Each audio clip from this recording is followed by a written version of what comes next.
It usually begins with something small: a clipboard, a white coat, a voice that does not rise at the end of a sentence.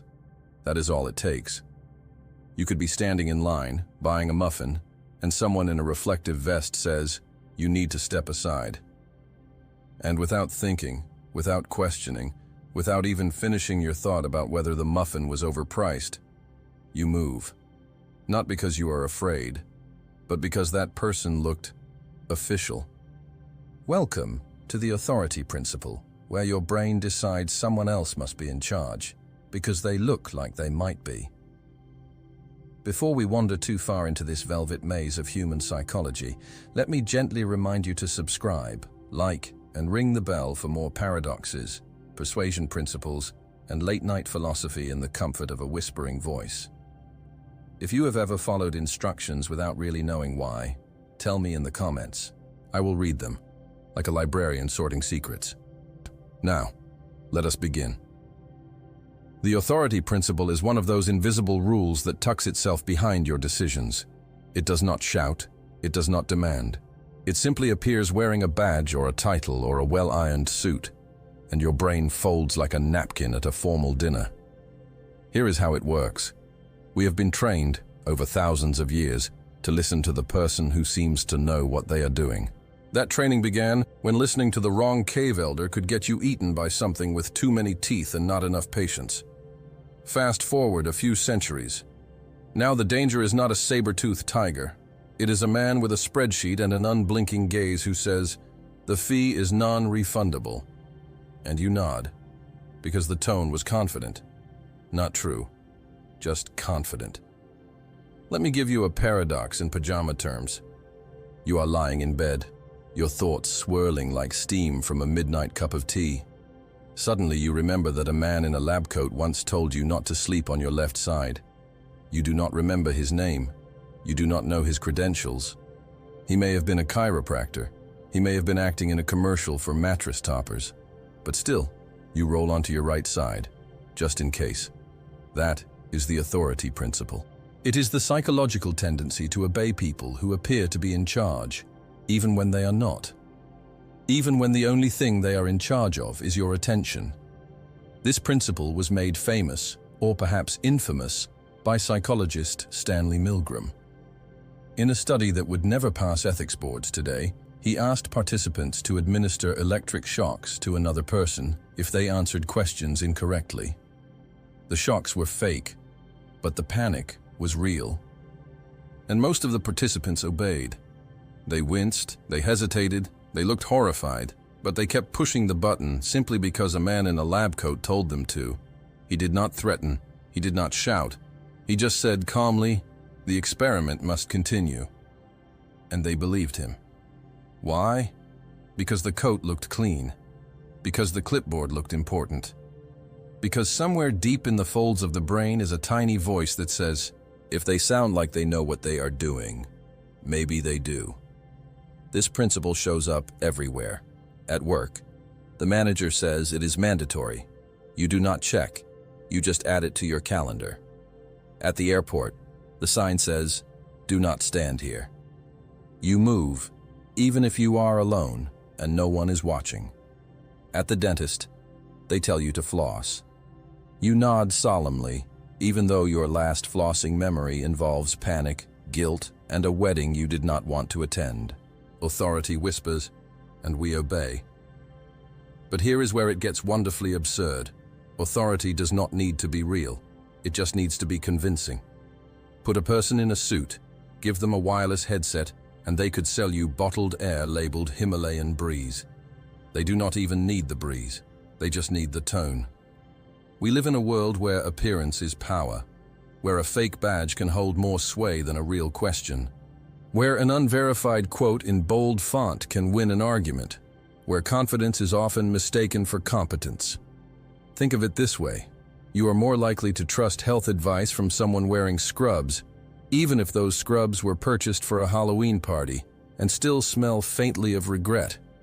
You are more likely to believe someone who speaks slowly, pauses meaningfully, and tilts their head slightly at the end of a sentence, You are more likely to take advice from a person holding a tablet than from someone holding a sandwich.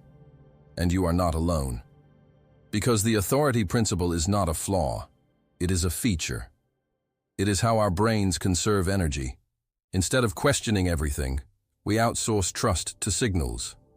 Uniforms, titles, accents, business cards. And sometimes, those signals are helpful. Doctors really do know more about medicine. Pilots really should be listened to during turbulence. Accountants named Deborah probably understand tax codes in ways you and I never will. But sometimes authority is a costume, a marketing trick, a beautifully tailored illusion designed to keep you nodding while your wallet gets lighter. So how do you tell the difference? How do you know if the person you are listening to is wise, or just wearing wisdom like a borrowed coat? You start by asking tiny, polite questions. What makes you say that? Where did you hear that? Are those real scrubs, or are you promoting toothpaste? And then you watch. Because true authority welcomes questions. It does not flinch. It does not rush. It says, here is the source, and hands you the book. False authority, on the other hand, gets twitchy. It deflects. It blinks too often. It says things like, just trust me, or this is how it has always been done, which is history's most elegant way of saying, please stop thinking. Let us bring this closer to bedtime. Imagine your thoughts as little soldiers, lining up to be told what to believe. They are tired. They are overworked.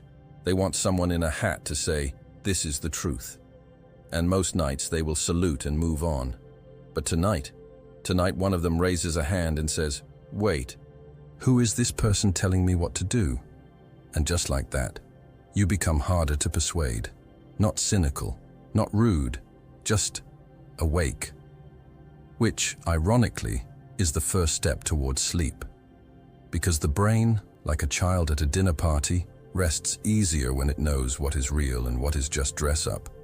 So the next time someone in a position of power says, this is the only way, smile gently, take a breath, and ask if they would mind showing their credentials. Because questioning authority does not make you rebellious. It makes you responsible. And if that gets you kicked out of a seminar selling quantum abundance oil, you were never meant to be there anyway. Let us dock this chapter with one final sleepy thought. If a man in a robe tells you to jump into a volcano to realign your chakras, and you do it because he had a deep voice and nice sandals, you have just met the authority principle. And gravity. Both are hard to argue with. The consistency principle. Why we keep digging the same hole. Let us say you bought a horrible mug. You hated it the moment you saw it. It was overpriced. It was shaped like a duck. It leaked. And yet somehow, you found yourself defending it. To your roommate. To your co-worker. To the woman at the coffee shop who asked why your hand was wet. And you said, it is a vintage pour-over filter. It is supposed to dribble. Why? Because your brain made a choice, and now it is digging its heels in. Welcome to the consistency principle, the delightful little glitch in your head that turns a questionable decision into a lifelong mission. It starts small. You make a choice, any choice. You vote for someone. You join a gym. You say you love jazz even though you only heard jazz once, at a dentist's office, and it gave you a tension headache. Then someone asks about it, and suddenly your mouth is saying, yes, of course I love jazz. Jazz is truth. Now you have to mean it, because your brain hates being inconsistent. It would rather be wrong than be seen changing its mind, especially in public. This is the consistency principle, the human urge to stay true to what we said, did, or claimed before, even when reality quietly packs a suitcase and leaves through the side door. Let us break it down. Your brain wants harmony, not musical harmony, but the harmony between your actions, your beliefs, and your words. It is like a nervous wedding planner, trying to keep all the parts of you seated at the same table without starting a fight. And when those parts do not match, you feel weird. That weirdness has a name: cognitive dissonance. It is the feeling you get when you tell everyone you are a minimalist, but your Amazon cart says otherwise. Or when you write nature lover on your dating profile, but have a deep and personal fear of grass. Or when you say you support local businesses and then DoorDash something from a warehouse 2 time zones away. So what do? Do you admit the contradiction? No, you double down. You explain why that warehouse is technically family-owned. You say the grass attacked you once. You start a blog called Minimalism with Options. And just like that, the consistency principle tightens its grip. This is not just about small talk and social masks. Entire lives are shaped by this instinct. Once we make a public commitment, even a tiny one, we start building a mental fortress around it. Robert Cialdini, the persuasion researcher who gave this principle its modern spotlight, found that when people make even small commitments, like signing a petition, they are more likely to follow through later with bigger actions. Why? Because saying something out loud, or even in writing, flips a switch in the brain. That switch says, "This is who I am now." And from that moment on, the brain wants to protect that image like a paranoid museum guard. Let us say you tell your friends you are running a marathon. You do not want to. You hate running. You think sweat is nature's betrayal. But now you have said it. So you train. You suffer. You lose toenails. You eat paste disguised as energy gel. Not because you changed your mind, but because the idea of being inconsistent feels worse than actual pain. Or maybe you post online that you are going vegan. Now every cheeseburger becomes a crisis of identity. Every melted pizza stares at you like a betrayal. You cannot back out now. People have seen the post. Your cousin commented with a leaf emoji, so you stay the course, even if you secretly dream of mozzarella. This principle shows up everywhere. In politics, it is why people stick with their party, even when their party changes its name, its values, and its understanding of geography. In relationships, it is why people stay in situations long after love has packed a lunch and slipped out the fire escape. In fashion, it is why you kept wearing bootcut jeans 2 years longer than necessary, because you once said skinny jeans were for lemmings. The consistency principle rewards loyalty to the past, even when the past had terrible taste. But let us not be too hard on ourselves. Consistency feels safe, predictable. It tells the world, I know who I am. It tells your reflection, we have a plan, and in a chaotic world, that little anchor feels comforting, even if it is anchored to a duck-shaped mug. Now, marketers and persuaders, they love this principle. They roll in it like cats in catnip. Why? Because if they can get you to say yes once, just once, they know you will probably keep saying yes. That is why salespeople ask, would you say you care about your family's safety before offering you a carbon monoxide detector? That is why websites make you check a box that says, yes, I want to live a better life, before giving you a discount. That is why cults start with potlucks. Small commitments snowball. Each yes lays a brick. Before long, you are building a belief system out of spaghetti. And the danger?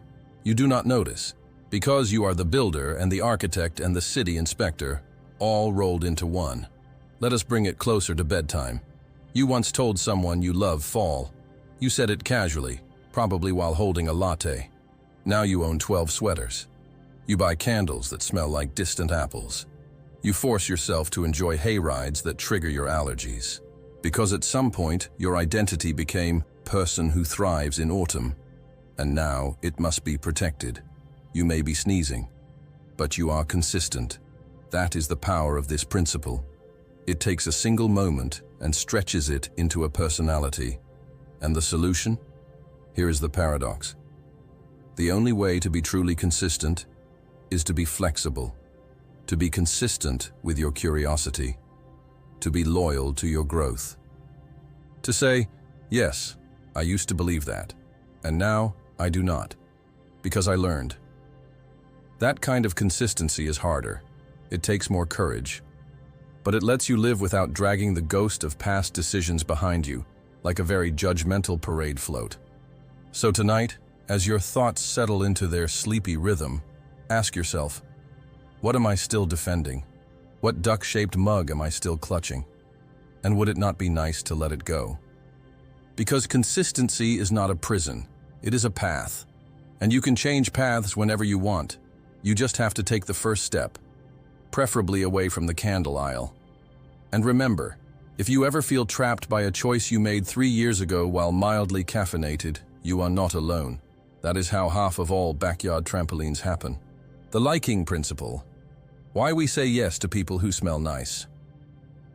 There is something suspicious about people who are too charming. You know the type. They remember your name, they laugh at your jokes, they compliment your taste in chairs. And before you know it, you're agreeing to things. Big things, like switching phone providers, or naming your child Oliver, even though you swore you would never date someone who owned 3 cardigans. Welcome to the liking principle. It is the invisible handshake, the soft piano music under the sales pitch. The reason you once bought cookies from a child you did not even know and later told yourself it was for charity. It was not.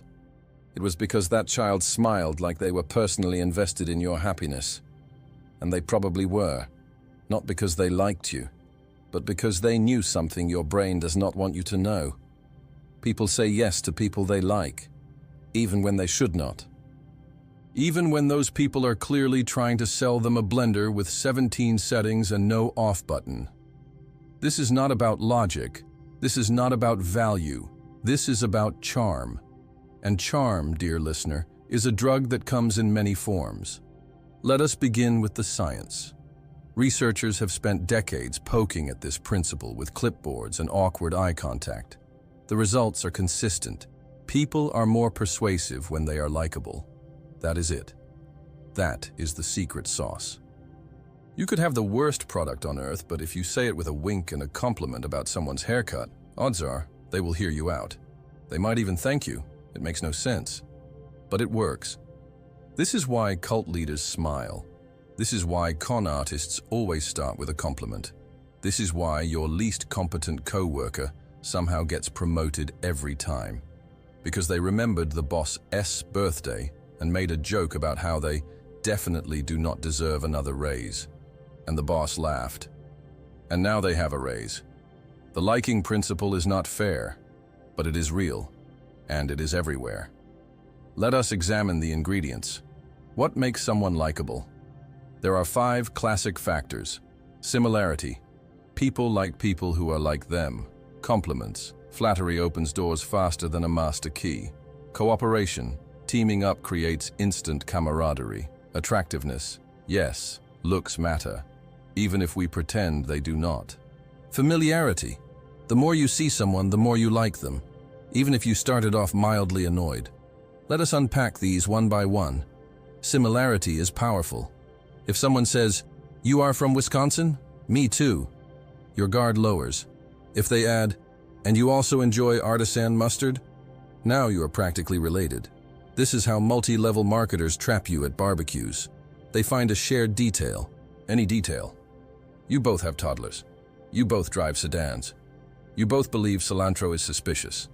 And just like that, they are pitching you essential oils that double as salad dressing. Next up, compliments.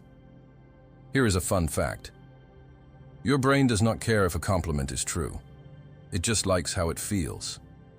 Even if the person says, "I love your energy," and your energy is currently powered by regret and a single croissant, it still works. You smile. You glow. You think, "Maybe I am radiant chaos," and now you are listening. Because compliments create connection. Even cheap ones, even confusing ones. Someone could say, "Your elbows have real charisma," and your brain will file that under positive feedback. Then we have cooperation. Humans are tribal creatures. We like being on teams, especially if the other team seems rude or wears ugly shoes. So if someone frames their idea as you and me versus the problem, you are already leaning in. That is why salespeople say things like, "Let us figure this out together." They are not helping. They are creating a bond. A fake little canoe for two, floating on a sea of manipulation. Attractiveness is next. No one likes to talk about this one. But we need to, because it is real. Studies show that attractive people are judged as smarter, kinder, and more trustworthy, even when they are just standing there, holding a pencil incorrectly. Attractiveness smooths the path of persuasion. It is like walking downhill in expensive shoes. Everything just seems easier. But do not panic. You do not have to be a model to be persuasive. You just have to be well lit and smell faintly of confidence and cinnamon. Lastly, familiarity. The more you see someone, the more you like them. That is why jingles work. That is why TV hosts feel like friends. That is why you suddenly miss the woman who made your coffee every morning, even though she never remembered your name and once called you Tina. Familiarity breeds comfort, and comfort leads to agreement. Even if the comfort is just the soothing hum of someone who always talks about their dog. Now, let us say you want to defend yourself from this principle. Can you? Yes. But it takes effort. You have to separate the messenger from the message. Just because someone is friendly does not mean they are right. Just because someone is charming does not mean their crypto pyramid scheme is ethical. Just because someone laughs at your jokes does not mean you should let them cut your hair in a gas station parking lot. This principle matters because it short-circuits your logic. It tells your brain, this person feels safe, and your brain stops asking questions. It starts nodding. It starts agreeing. And that is fine when the stakes are low. But when the stakes are high, when someone is trying to get your vote, your money, or your commitment, that is when you need to pause. Take a breath. Ask yourself, do I agree with this? Or do I just like this person's voice? Because persuasion is not about truth, it is about trust.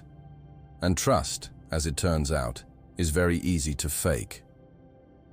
Now let us bring this into bedtime territory. You are lying in bed. You are scrolling. Someone appears on your screen. They have kind eyes. They are smiling. They say something oddly specific about your current problem, like, you have been feeling stuck, like life is on mute, but you are too tired to reach for the remote. You gasp. You think, how do they know? You feel seen.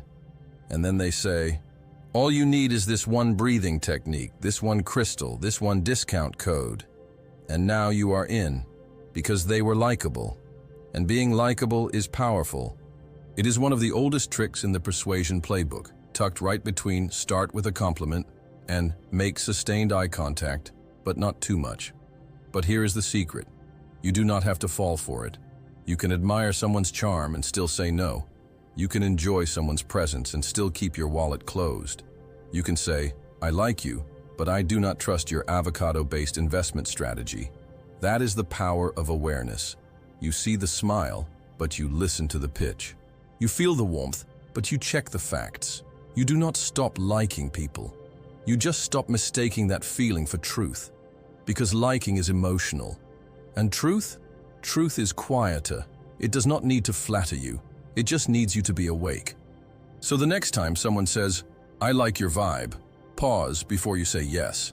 Especially if they are holding a clipboard. And if someone ever tells you, you have the kind of energy that makes plants grow, thank them. Then walk away quickly. That person is either selling fertilizer or starting a cult. Bait and switch, the ancient art of changing the deal after you bite. It always begins with a deal that feels just a little too good. A luxury car for half the price. A beach resort for the price of a mop bucket. A soulmate who also happens to love spreadsheets. You do not trust it, but you click anyway. You read anyway, you lean in, and then, the switch. The car is real, but it needs $4,000 of work. The beach resort exists, but your room is behind the ice machine and includes an enthusiastic raccoon. The soulmate? They do love spreadsheets, because they collect unpaid invoices from you. Welcome to the bait and switch. It is not new. It is not subtle. It is not even especially clever, but it works. Because the bait is delicious, and by the time you realize there is a hook in it, you are already swallowing. The bait and switch is one of the oldest persuasion techniques in the world. Older than marketing, older than sales, possibly older than sandals. And it keeps working for one simple reason. You want to believe. You want the deal. You want the promise. You want the fantasy wrapped in a price that makes reality blush. So you take the bait, and they switch it. And now you are buying something you never wanted, but it somehow feels too late to back out. That is the magic. That is the trap. Let us go back in time for a moment. Imagine a street market in ancient Mesopotamia. A merchant yells, "Finest dates in all of Ur, 1 shekel a bundle." You approach. You inspect the dates. They are glistening, golden, practically humming with nutritional smugness. You say yes. The merchant smiles, nods, then quietly replaces them with a different pile, duller, smaller, slightly suspicious. And you pay. Because the crowd is watching. Because your pride is watching. Because your brain is halfway home already, imagining the taste. That is it. The bait was the good dates. The switch was the shrug. It is not always so literal now. Modern bait is digital. It sparkles. It scrolls. Lose weight without changing your diet. Meet singles who love medieval fencing? Buy 1 jet ski, get 3. The fine print? That comes later. It always comes later. And when it arrives, it is wearing different shoes. Let us break this down. The bait is what pulls you in. It is desirable, clear, low commitment, often cheap. It is the yes without the consequences. The switch is the reveal. The terms change. The price jumps. The offer becomes conditional. It is the yes but hiding behind the yes. You think you are getting option A. Then suddenly you are negotiating about option B, and option C is lurking in the hallway with a clipboard and a cold smile. The bait and switch is not always sinister. Sometimes it is just marketing with extra eyeliner. A classic example? Real estate listings. You see the photos. A sunlit room, hardwood floors, a kitchen that whispers promises about brunch. You schedule a tour, and when you arrive, you realize the sunlit room is actually a sunlit corner. The hardwood is laminate. The kitchen is technically a sink with ambition. But you are already there. You drove across town. You canceled lunch. Your shoes are off.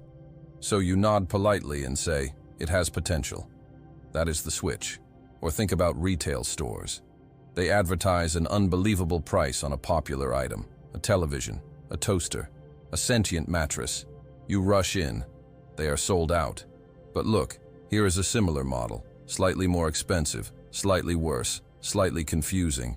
But you are already holding your wallet, so you buy it, because you hate leaving empty-handed, because your brain wants closure, because disappointment is easier to swallow when you dress it in something that plugs in. This technique is everywhere. It is in dating apps, where the profile photo is from a much kinder decade. It is in gyms, where the no contract slogan leads to a contract that requires blood and a utility bill. It is in streaming services, where the first month is free and the rest are forgotten charges on your statement until the end of time. And yet, we fall for it. Because the bait speaks to our desires, and the switch speaks to our habits. We want deals. We want certainty. We want to say yes. But we also want to avoid confrontation. So, when the switch happens, when the fine print emerges, when the terms mutate, when the smile changes shape, we hesitate. Not because we agree, but because disagreeing feels like work. And the people behind the switch know this. They count on it. They build entire campaigns around your polite silence. This is not just about money. It is about expectations.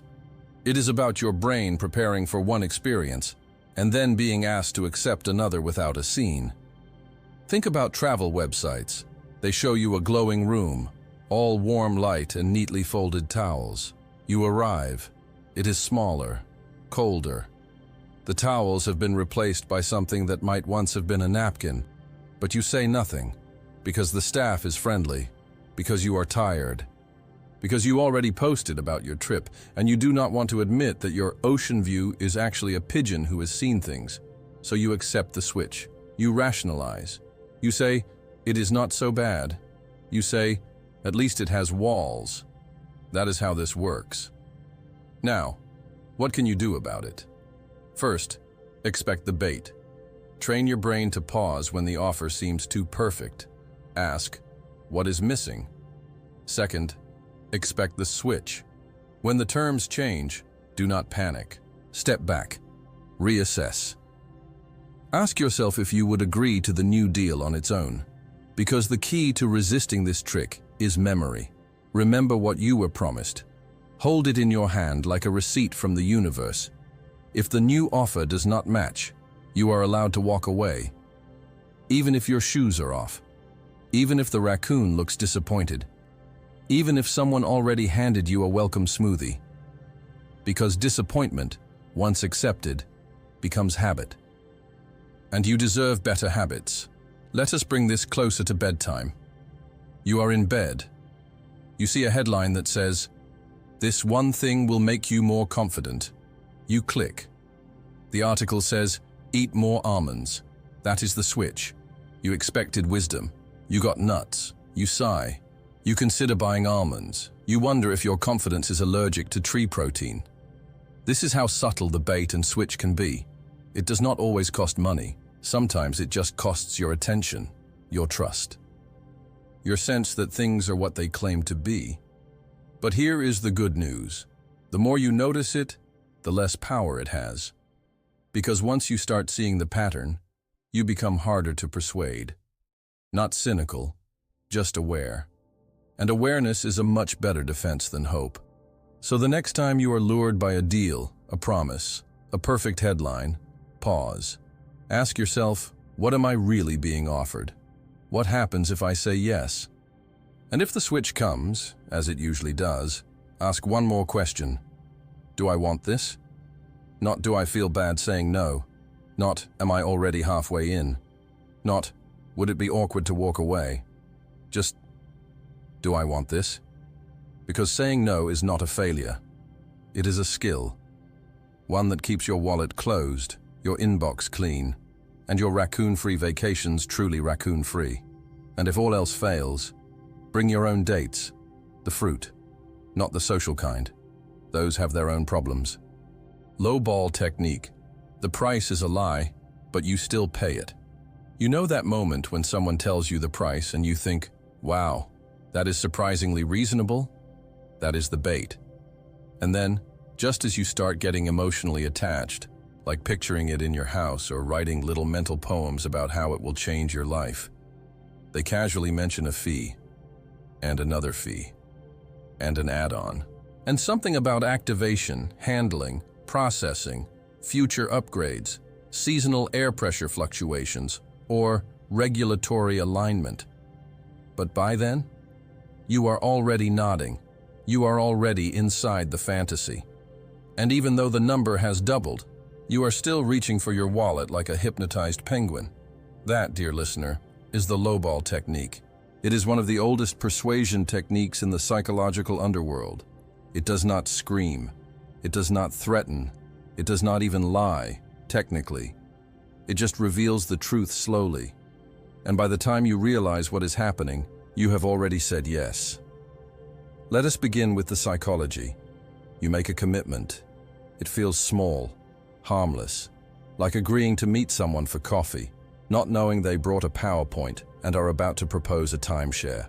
Once you commit, even just in your head, your brain begins building a castle, a story, a feeling of ownership.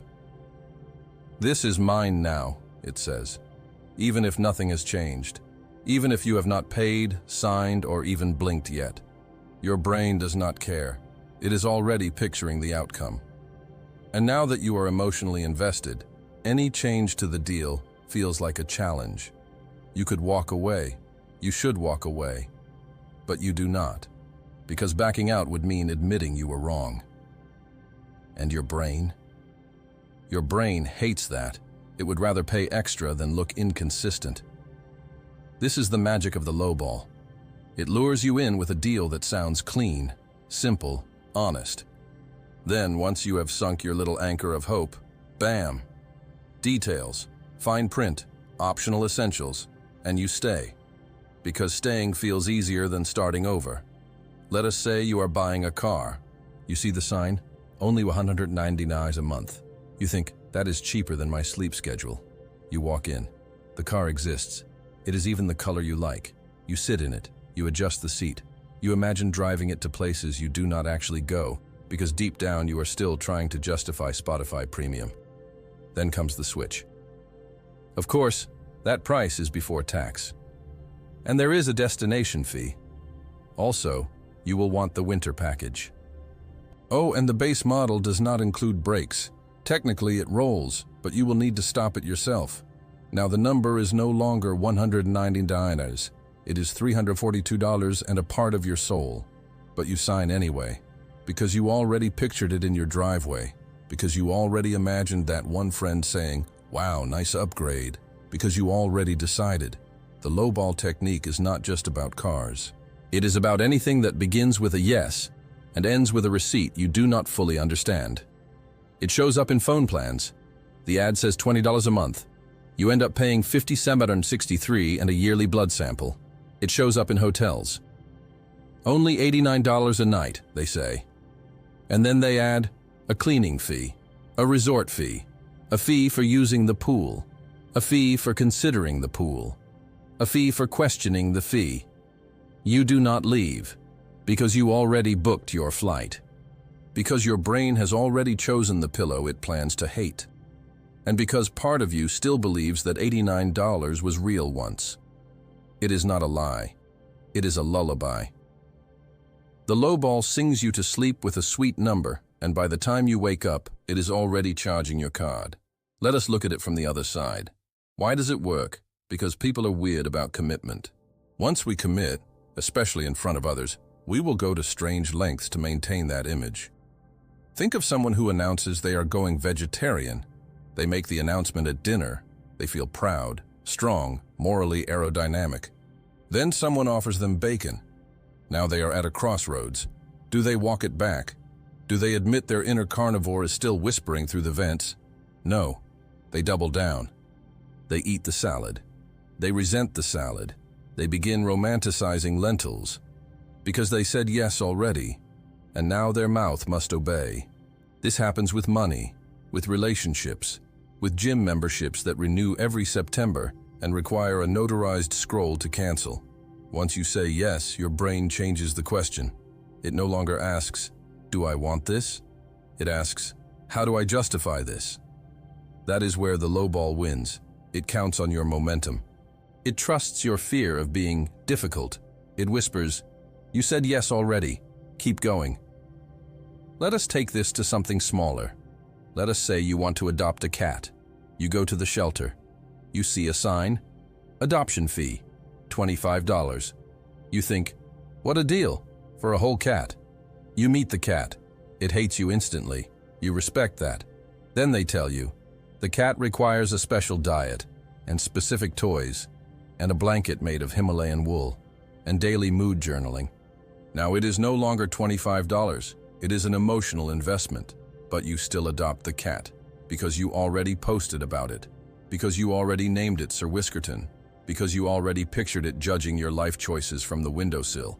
That is the lowball, not a scam, not a lie, just incomplete information presented in a flattering tone.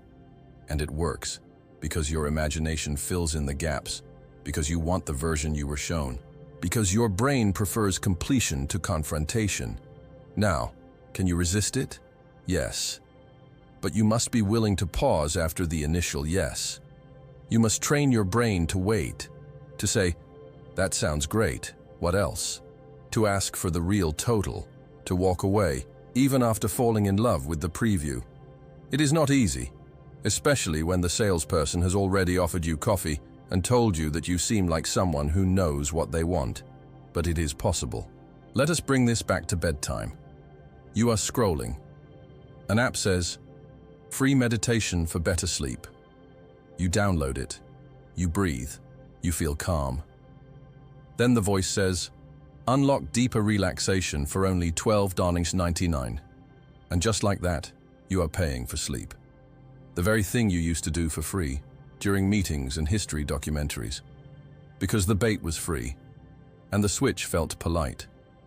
Because walking away now would mean giving up your calm. And your brain would rather sacrifice money than admit the first yes was premature. The lowball technique does not care if you are smart. It counts on you being human. And being human means caring more about not losing than about not spending. So the next time someone offers you a deal that seems too sweet, too clean, too perfect, pause. Ask for the rest. Listen for the other shoe. And if it drops, you are allowed to walk away, even barefoot, even if you already named the cat, because regret costs more than the upgrade fee. And if the salesperson says, "But you already agreed," smile and say, "So did you." Pre-suasion, influencing people before you even ask. Some people do not wait until the conversation starts to start the conversation. They rearrange the stage, they adjust the lighting, they sprinkle the air with hints of what they are about to say, until by the time they say it, it already feels true. It is like walking into a bakery and smelling cinnamon, and then buying something you do not remember choosing. That is pre-suasion, not persuasion. Pre-suasion. The psychological warm-up act. It is the thing that happens before the pitch, before the ask, before you even realize someone is aiming a message at you. It is not the sale, it is the suggestion that a sale would feel nice, comfortable, familiar, like a memory you forgot you invented. It does not push, it steers, and it does it quietly. Let us begin with a visual. You walk into an office. The wall has a poster of a mountain. Big, bold, noble. Underneath it, a word. Perseverance. The man interviewing you gestures to a chair. He asks about long-term goals. Suddenly, without thinking, you are talking about dedication. You are talking about loyalty. You are quoting your uncle who ran marathons for no reason. Why? Because the mountain got there first. That is pre-suasion. Robert Cialdini, whose name should appear in bold every time persuasion is discussed, coined the term. He noticed something strange. The moment before a message is delivered can matter just as much as the message itself. What happens right before the question changes how you hear the question. It is the same reason magicians distract you before a trick. They do not change the coin, they change where you are looking. Now, marketers use pre-suasion like spice. A little here, a sprinkle there, enough to make the meat taste better, even if the meat is a bit suspicious. You see a smiling family on the homepage. You feel warm. Then they ask for your email. You give it, because it feels rude not to. Not because they earned your trust, but because they borrowed it from a photo. Let us break it down. Pre-suasion works in 3 slippery ways. 1. Context framing, changing the surroundings to prime a specific reaction. 2. Word seeding, using certain phrases to activate mental pathways. 3. Emotional pacing, getting you into a feeling before making a request. Let us look at each. Context framing is the subtle art of changing your environment to steer your thoughts. It can be as simple as the color of a website. Blue makes people feel safe. Red makes people act faster. Green makes people think about money. Orange makes people wonder why everything looks like a juice commercial. You would be shocked how much of your behavior is shaped by lighting and typeface. Entire campaigns have been built around making people feel like they are home on a page they have never seen before. Take a product launch. The company sends out emails on a Tuesday at 10:02 a.m. because statistically, that is when your inbox is least threatening. The subject line says, "Quick question," because your brain is trained to treat questions like homework. You open it. The email greets you by name. It uses a short sentence. Then it casually includes a testimonial from someone with your exact hair color and hobbies. By the time the product appears, you are already nodding, because the stage was set for nodding. You do not remember saying yes. You just remember feeling agreeable. Word seeding is even sneakier. It happens in conversation, in writing, in tiny, forgettable phrases. Let us say you are about to ask someone to donate money. You begin by saying, "You seem like someone who really cares about the community."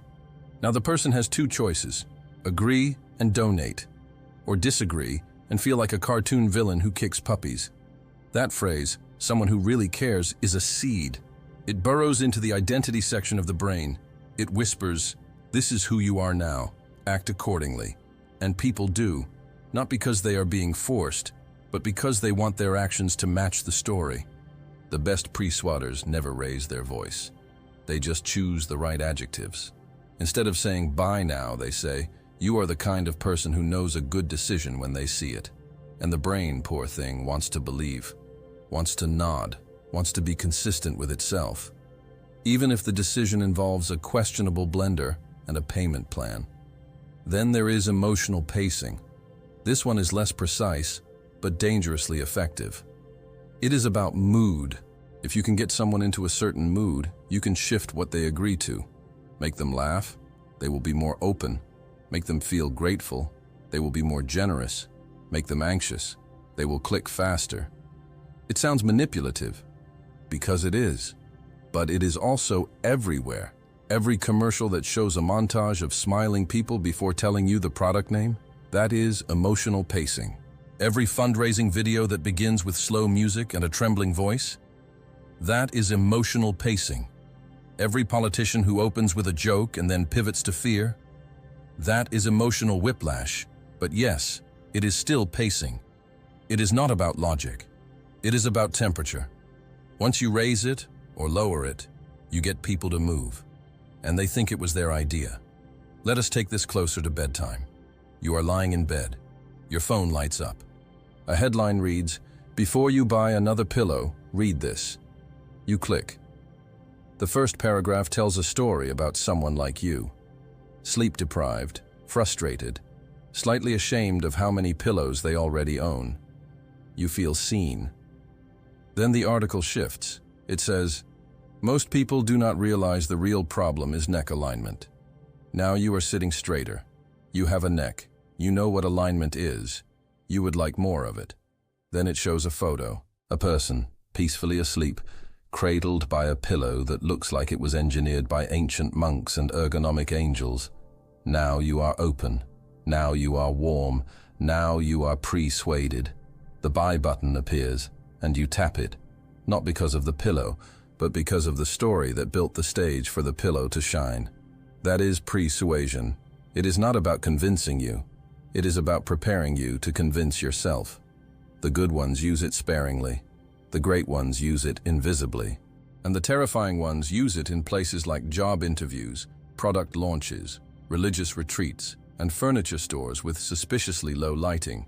Now, how do you defend against it? You slow down. You ask, "Why do I feel this way?"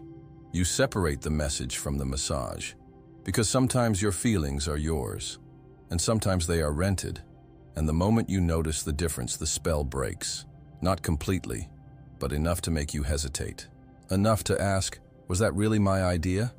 Enough to see the cinnamon before you eat the bread. So the next time someone starts a conversation with, "You seem like the kind of person who..."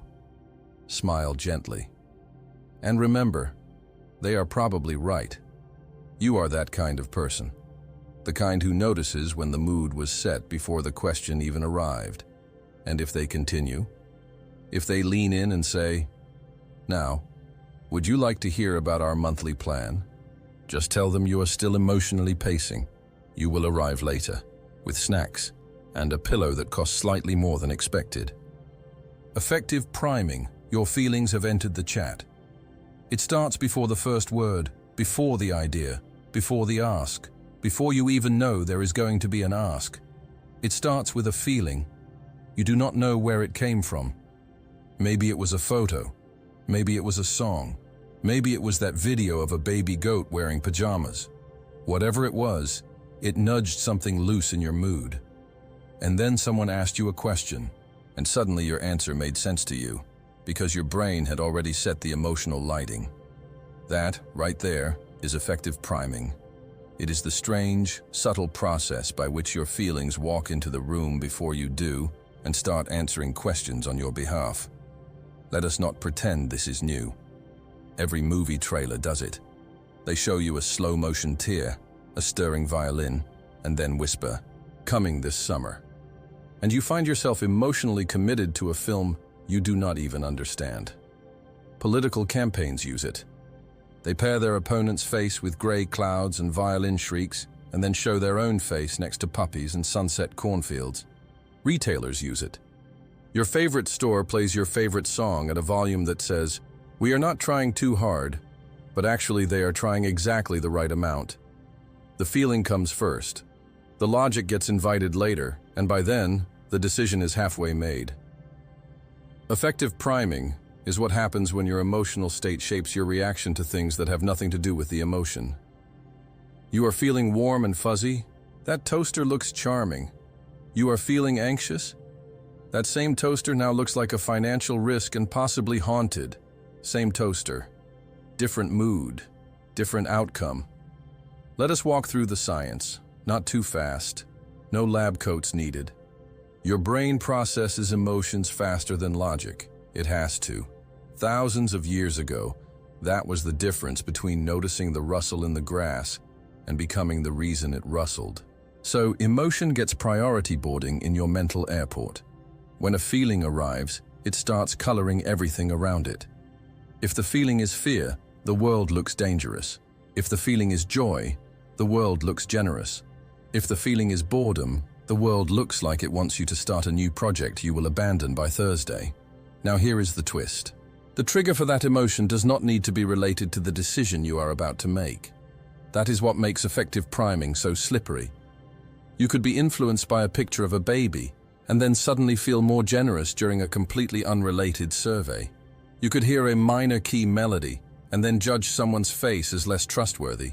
You could watch a video about injustice and then tip less because your emotions are still tangled up in the fight and your server's smile feels like an interruption. The emotion leaks. That is, affective priming.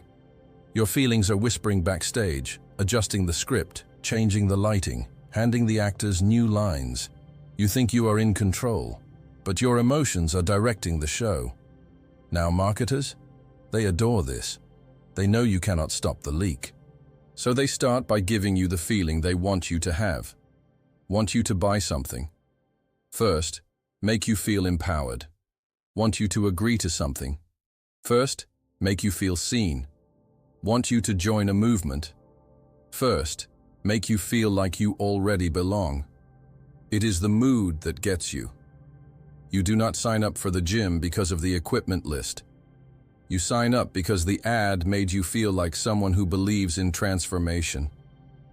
You do not choose the vacation because of the hotel's mattress firmness rating. You choose it because the commercial made you feel calm, tan, and slightly better than your neighbors. This technique shows up in ways you do not even notice. A video plays before a product demo. It shows a mother smiling at her child. You feel warmth. Then the product appears. You associate it with the warmth. You scroll through a website. It shows images of friends laughing. Then it asks for your opinion on a complicated topic. You answer more generously. You enter a store that smells like vanilla and soft pine. You feel cozy. You start browsing throw pillows with slogans you do not even agree with. This is not hypnosis. It is just timing. Emotion before logic. Mood before meaning. Let us take this to a darker place. News networks use affective priming. They show upsetting images. They activate your anger. Then they present you with a story that channels that anger toward a specific target. Suddenly, you are not just informed. You are charged. You are aimed. And it felt natural, because the emotion softened you up. This is why it matters to notice. Not because feelings are bad, but because they are early. They show up before the facts. They take the wheel while logic is still fumbling for the seatbelt. Now, can you defend yourself? You can try. Start by pausing. Ask, what am I feeling right now and why? Then ask, is this feeling related to the thing I am deciding? If it is, great. If it is not, breathe. Wait, let the feeling pass before the action happens. Because otherwise, you might be letting someone else's mood soundtrack shape your story. Let us walk it back to bedtime. You are lying in bed. You watch a video of a person hugging a dog that found its way home. You cry. You sniffle. You feel faith in the human spirit for the first time since you learned what rent costs. Then you see an ad for a toothbrush. You click it. You read the copy. You find yourself nodding. The toothbrush is not special, but you are, because you are still glowing from the dog. That glow, by the way, is shaping your dental decisions. That is affective priming. It sneaks in through the heart and exits through the wallet. And the people who build these ads? They are not guessing. They have spreadsheets of your feelings, mood maps, color psychology, soundscapes engineered to make your soul feel safe. They are not selling a thing. They are selling the version of you that wants that thing. And they are selling it early, before the pitch, before the headline, before you even realize your day has been rearranged. So the next time you feel unusually moved by something beautiful, powerful, or heartwarming, wait, enjoy it, let it wash over you. Then do not buy anything for at least 20 minutes, unless it is the dog. Then buy the dog, especially if it wears pajamas, because at that point, resistance is not a realistic option. And if the dog is holding a toothbrush, well, you probably needed a new one anyway. Decoy Effect, the ugly cousin that sells the good stuff. It always begins with a choice. Not too many, just two. The elegant version and the affordable version. The deluxe seat and the economy squeeze. The subscription with everything and the one with almost nothing.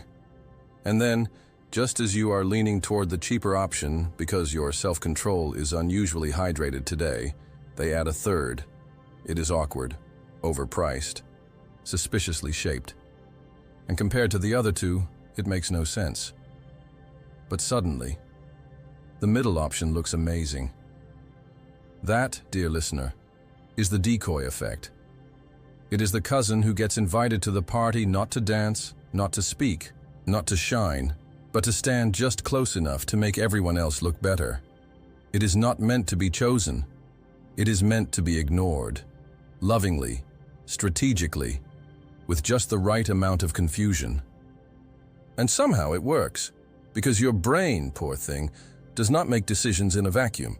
It makes decisions in a lineup. Let us break it down. Imagine you are buying popcorn. You approach the counter. There are two sizes, small, 3, large, 7. You glance at the small. You glance at the large. You calculate. You squint. You remember that you are only here to watch a film, not to smuggle corn into your bloodstream. Then the clerk says, "Would you like to hear about the medium?" Medium, $6.75, and just like that, the large feels reasonable, generous, almost noble. Because why would anyone pay $6.75 for medium when large is only 25 cents more? The answer, of course, is that no one will. That is the point. The medium is the decoy. Its only job is to make the large look good, and it does it beautifully. This is not new. The decoy effect has been studied, named, diagrammed, and weaponized by marketers, behavioral economists, and that one friend who always compares their partner to someone slightly worse before telling you how happy they are. It works because your brain does not judge value in absolute terms. It judges value by contrast. You do not decide what is good. You decide what is better. And sometimes, better just means not that weird middle thing. Let us elevate this a little. You are shopping for a camera. There are two models. Model A, simple, $500. Model B, fancy, $1,000. You are leaning toward Model A. You like the price. You like the simplicity. You like pretending you will not give up photography in 2 weeks. Then the sales rep introduces Model C. Model C, slightly fancier than Model B, but $1,200. Now Model B looks like a deal, because compared to Model C, it feels luxurious and responsible. You are not splurging. You are optimizing. You are being financially wise by only spending $1,000. You are practically saving money. That feeling, that smug, noble, self-rationalizing glow, that is the decoy effect doing its best work. It slips into your brain and turns the middle option into the golden one. Even if it was not golden 5 minutes ago, even if it was not even in your budget. Now let us take it even further. Think of dating apps. Yes, even there. You are shown 3 profiles. One is clearly attractive, one is clearly less so. And one looks oddly like the attractive one, but somehow worse. That third one? Decoy. You compare them. You realize how much better the attractive one looks now, Not because anything changed, but because something similar and worse showed up next to it. It is a trick your brain plays with terrifying enthusiasm. It says, if this one is worse, and they are similar, then the better one must be really good. And suddenly, you are swiping right with confidence, unaware that your opinion has just been shaped by a digital decoy in a linen shirt. The decoy effect is not limited to sales. It shows up in politics, where a third, less viable candidate makes someone else look more reasonable. It shows up in job offers, where the worst role makes the mediocre one look thrilling. It shows up in menu design, where the 38 hamburger is not there to be ordered. It is there to make the 22 hamburger feel like mercy. This principle has a personality. It is the wingman. It is the best friend who wears beige to your party dress. It is the cousin who gets dragged to the wedding just so the groom looks taller. Now, let us walk it into the land of feelings. You are in a good mood. You are shopping for headphones. You see two. Wireless, $100. Noise-canceling wireless, $200. You pause. You hesitate. You wonder if silence is worth double. Then you see a third pair. Noise-canceling, waterproof, includes voice assistant, $350. Suddenly, the $200 ones feel like the sensible choice.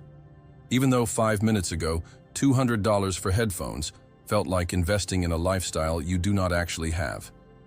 That is the trick. The decoy does not need to be terrible. It just needs to make the real target look more appealing. It is not about making you want something new. It is about making you feel good about what you already kind of wanted. It smooths the path. It sharpens the contrast. It makes your decision feel smarter than it actually is. Now, can you defend against it? Yes, but only if you notice it. Start by asking, would I choose this option if the third one did not exist? Do I actually want this, or do I just want to avoid the weirder one? Is this a deal, or is it just the less ridiculous thing in the lineup? Because once you notice the decoy, it loses its power. It goes back to being what it truly is, an overpriced popcorn trap. Let us bring it closer to bedtime. You are browsing streaming services. You see, basic plan, $7. No HD. Premium plan, $15. HD and multiple screens. Ultra plan, $18. HD, multiple screens, and early access to shows you never watch. You think, well, I do not need Ultra, but Premium seems smart. You are not buying the plan. You are buying the feeling of not being tricked. And that, ironically, is how you are tricked. So the next time you see 3 options lined up in a little price parade, remember, one of them is not real. It exists only to make the other one shine. Do not trust it. Do not pity it. Do not order it just to be rebellious. It does not care. It is not even plugged in. It is here to help you choose. And if that sounds suspicious, that is because it is. Because anything designed not to be picked is probably picking you. And if you ever find yourself thinking, well, I might as well go with the middle one, take a breath. Look around. Count the popcorn buckets. And ask yourself one last question. If the decoy had a name, would it be Chad? Because if it is Chad, you are buying the large popcorn, again, and Chad wins, every time.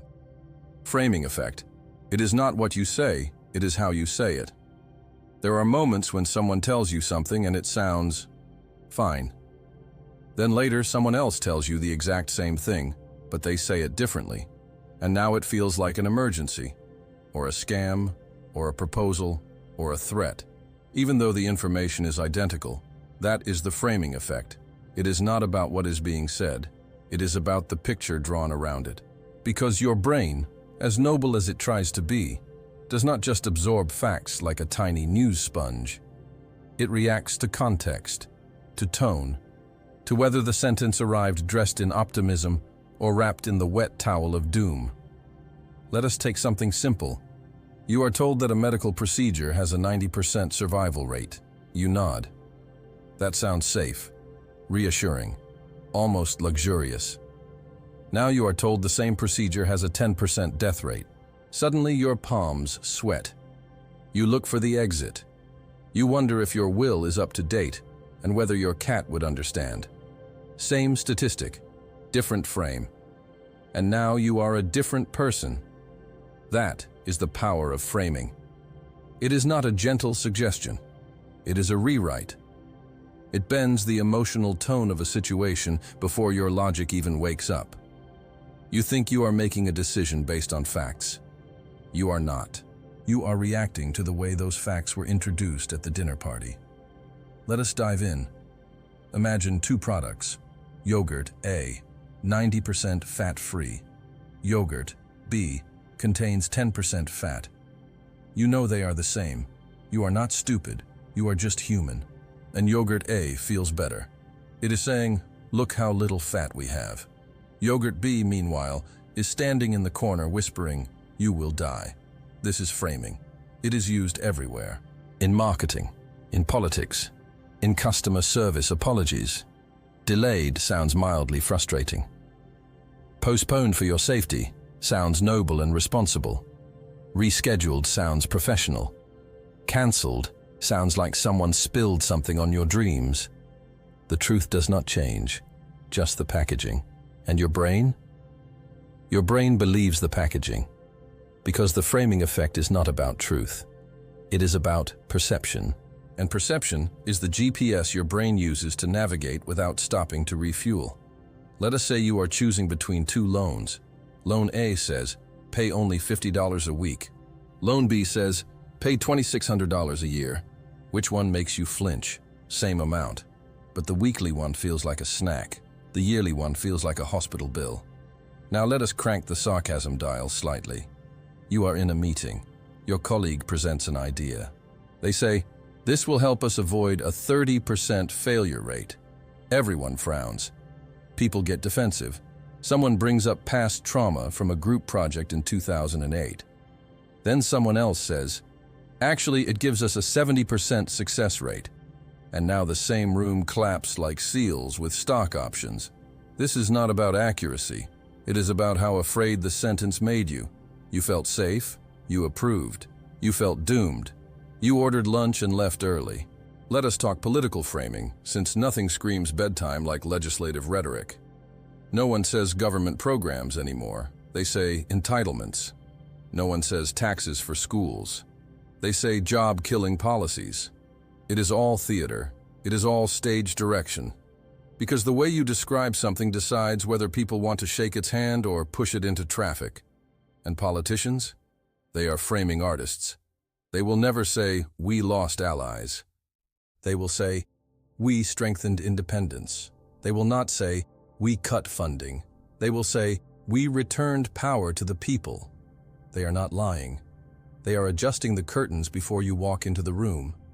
And your brain, tired and overworked, appreciates the effort. This shows up in job postings too. This role demands long hours, high stress, and no recognition becomes fast-paced environment with growth opportunities. Must fix years of broken systems without support becomes be a change maker. Everyone is angry and nothing works becomes bring your passion. You laugh, you nod, you apply anyway. Because the frame said you were a hero, and heroes do not need weekends. Let us take this further. The framing effect also shows up in your personal life. You are told that your date owns a reptile. You think mysterious, adventurous, perhaps deeply unstable. You are told that they rescued an exotic pet. Now they are nurturing, ethical, possibly spiritual. Same lizard, different frame, same terrarium, different dinner conversation. This is why people say, I am between jobs, instead of, I am unemployed. Why they say, it is complicated, instead of, we broke up but still share a couch. Why they say, I work in freelance strategy, instead of, I have been refreshing my email since April. We are all framing our lives in real time, trying to sound more impressive, more in control, more like the narrator of a documentary rather than a bystander in a blooper reel. The framing effect is not evil, it is human. It is just dangerous when you forget it is happening, because then you start comparing headlines instead of content, and 90% survival gets your trust, while 10% risk of death gets ignored. until it becomes personal. So, what can you do?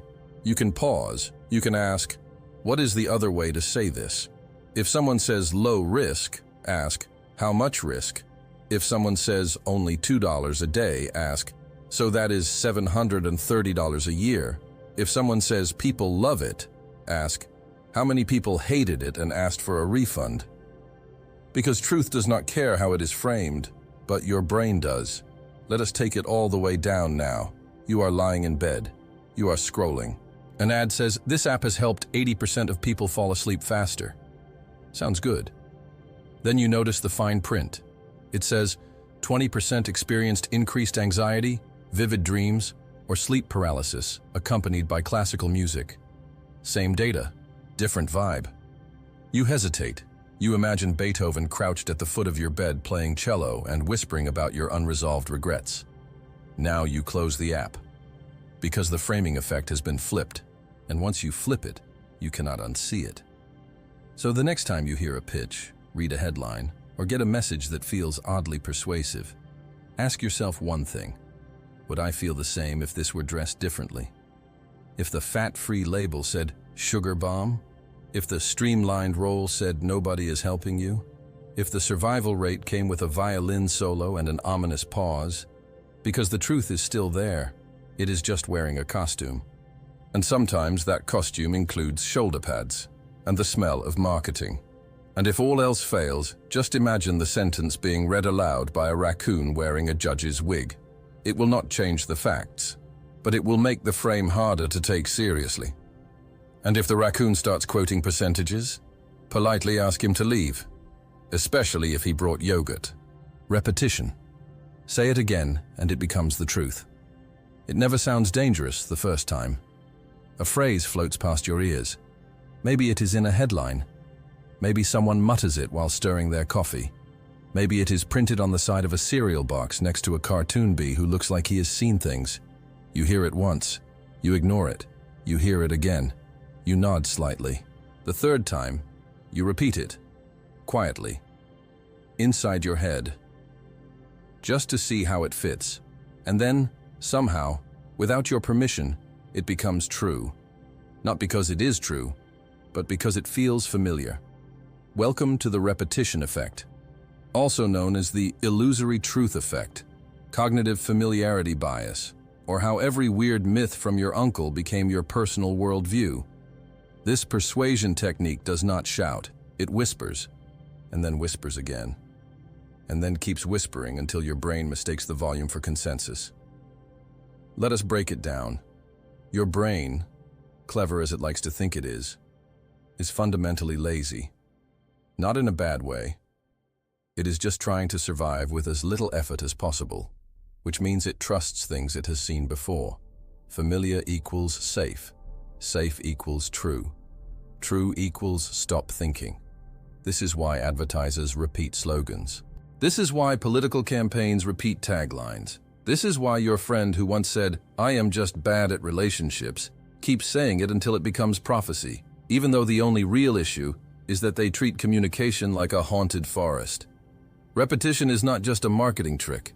It is a neurological shortcut. Every time you hear something again, your brain processes it faster. And that speed, just the ease of retrieval, makes it feel valid. It is not about evidence. It is about rhythm. Think about that for a second. The human brain treats fluency, the ease of recall, as a signal for truth. So if you struggle to remember something, your brain goes, that feels complicated, probably false. But if you can say it in a jingle, in under 3 seconds, your brain throws open the gates like it is welcoming an old friend with warm bread and a blanket. Let us use an example. First statement, coffee dehydrates you. You have heard that before, at a cafe, in a magazine, from a person who once fainted and blamed espresso.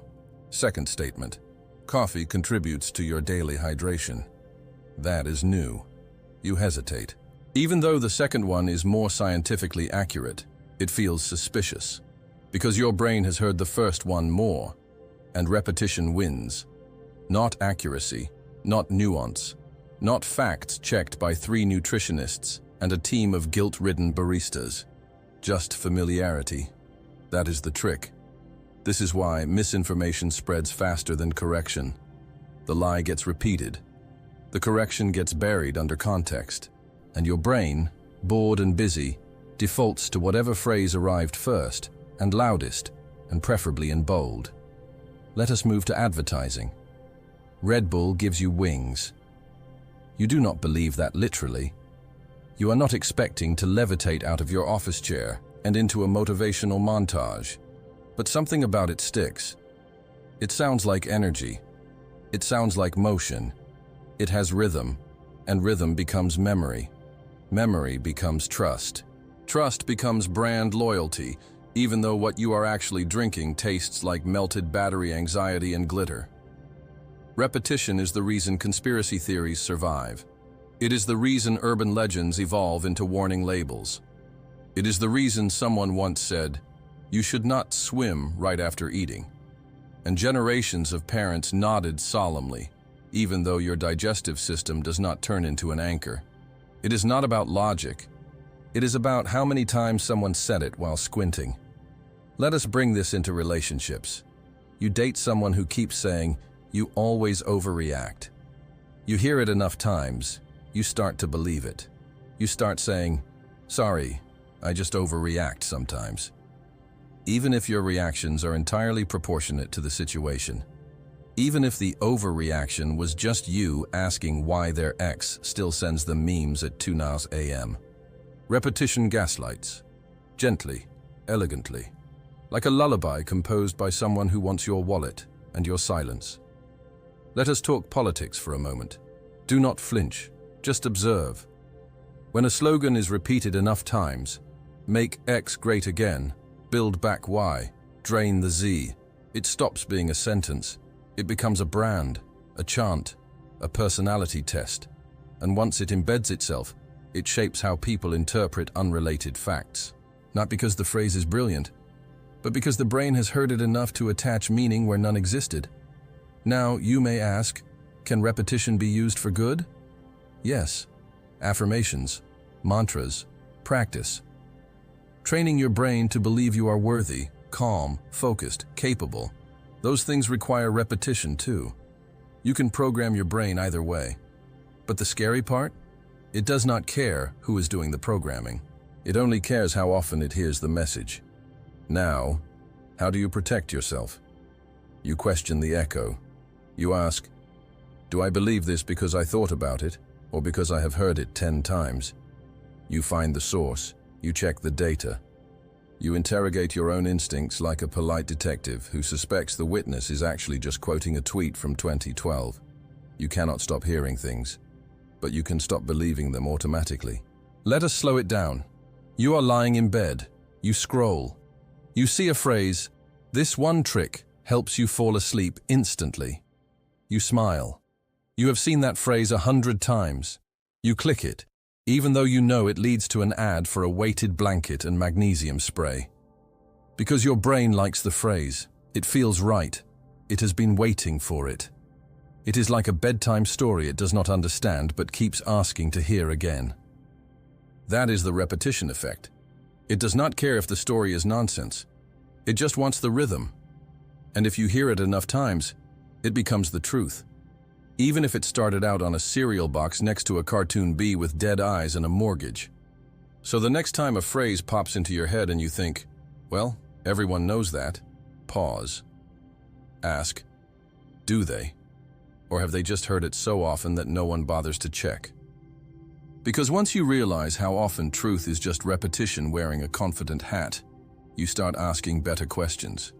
You start seeing the difference between the thing that feels true and the thing that actually is. And if someone tries to sell you the same sentence 4 different ways, just nod and say you have already bought that idea. Twice. And if they keep repeating it, smile. Then repeat this. I do not care how many times you say it. Pickle juice is not a valid hair conditioner. Storytelling. Facts tell, but stories sell. Facts are beautiful in theory. They wear sensible shoes. They show up on time. They carry clipboards and answer questions directly. But in practice, they are boring. They sit at the party alone, holding a plate of statistics and wondering why no one is making eye contact. Then a story walks in, late, loud, wearing something dramatic, and within 5 minutes, everyone is listening. That is the persuasion power of storytelling. It is messy, it is emotional, it skips logic entirely and aims straight for your squishy center. And your brain? It loves it. Because storytelling is not just entertainment, it is a cognitive override. It replaces charts with characters. It replaces logic with momentum. It replaces your well-structured skepticism with an, "Oh my God, what happened next?" Let us begin with a confession. Your brain does not want information. It wants narrative. It wants a beginning, a middle, and an end. It wants struggle. It wants resolution. It wants to know who the villain is and whether they got punched. This goes back a long way. Before books, before newspapers, before PowerPoint. Humans sat around fires and told stories, because firelight is nice, and because stories are how we made sense of the chaos. A flood was not just a flood, it was punishment. A disease was not just a disease, it was a test. A missing sock was not just a laundry mishap. It was the work of forest spirits who hate cotton blends. Stories gave us a framework, a way to organize the random, a way to feel like the universe was not just a sneeze in the dark. Fast forward to today. Same need, fancier microphones. This is why politicians do not say, "Data shows a 4.6% increase in wage disparity across sectors over the last fiscal quarter." They say, "I met Susan. Susan works 3 jobs and still cannot afford diapers. We must fix this." Now you are paying attention. You are not thinking about bar graphs. You are thinking about Susan. You want Susan to win. You want the diaper plotline resolved. That is the story hijacking your attention span. And it works. Because facts appeal to logic. Stories appeal to identity. You can argue with numbers. You cannot argue with the look in someone's eyes when they tell you about the time they almost gave up, and then something inside them whispered, "Not yet." Now you are nodding. Now you are inspired. Now you are buying protein powder. This technique is used in sales, marketing, religion, advertising, therapy, pyramid schemes, and slightly manipulative job interviews. It is universal, and it is sneaky, because it does not announce itself. It begins with a small anecdote, something relatable, something familiar, and then it grows teeth. Let us take an example. You are buying a mattress. Salesperson A says, "This mattress has a triple coil structure, 6-inch memory foam, and orthopedic zoning for lumbar support." You nod politely. Your brain drifts. Salesperson B says, "My grandmother used to wake up in pain every morning. We got her this mattress. 2 weeks later, she was gardening again. Now she says it is like sleeping on a cloud that loves her." You are pulling out your credit card before your brain remembers that clouds cannot legally express affection. That is storytelling. It bypasses your analytical circuits and activates your imagination. It pulls you into a world, and once you are inside, you are more open to influence. Because your defenses are down. You are listening, you are feeling, and persuasion needs both. Let us look at the science for a moment. When you hear a story, your brain releases oxytocin, the bonding chemical. It makes you care. It makes you trust. It makes you more generous, more open, more willing to believe that someone's MLM side hustle is not a pyramid, just a triangle of trust. Facts do not do this. Facts just sit there, like peas on a plate. Stories add gravy, and your brain laps it up. Let us make it darker for a second. Propaganda works this way, not with facts, with stories. One bad actor, one misrepresented event, one carefully constructed tale of injustice, danger, or betrayal. And suddenly entire groups are feared, hated, or erased. All because of one story that sounded emotionally true, even if it was completely false. Because stories do not need to be factual. They just need to feel right. That is the danger, but also the power. Now, storytelling is not always external. You use it on yourself, every day. You tell yourself stories about who you are, Why you do what you do, why your last relationship ended, why you cannot dance, why you keep buying notebooks you never fill. These stories feel like explanations, but really they are just slightly dramatic excuses, and the more you tell them, the more you believe them. I am bad with money. I always attract the wrong people. I never finish what I start. Say it enough, and it becomes your internal bedtime story, and your brain tucks you in with it every night. But just like external stories, internal ones can be edited, rewritten, recast. The protagonist can grow. The ending can change. Even the villain can have a redemption arc, unless they ghosted you and stole your cat. In which case, keep them in the dungeon. Let us bring this into marketing, where storytelling lives rent-free. You are not buying shoes. You are buying the story of yourself in those shoes. Walking confidently, being admired, maybe stepping over your problems like they are puddles of poor taste. You are not buying a blender. You are buying the story of a healthier, smoother version of you who actually eats breakfast and somehow owns a glass jar collection. You are not buying insurance. You are buying peace of mind in the form of a well-funded fire extinguisher. And if the commercial tells a good story, maybe with a dog, or a grandfather, or a close-up of someone's trembling hands holding a graduation photo, you will believe. Not in the product, in the story, and by extension, in yourself. That is the game. You are not persuaded by evidence. You are persuaded by narrative. And the people who tell the best stories, they win, even when they should not. So what do? You learn to spot the story.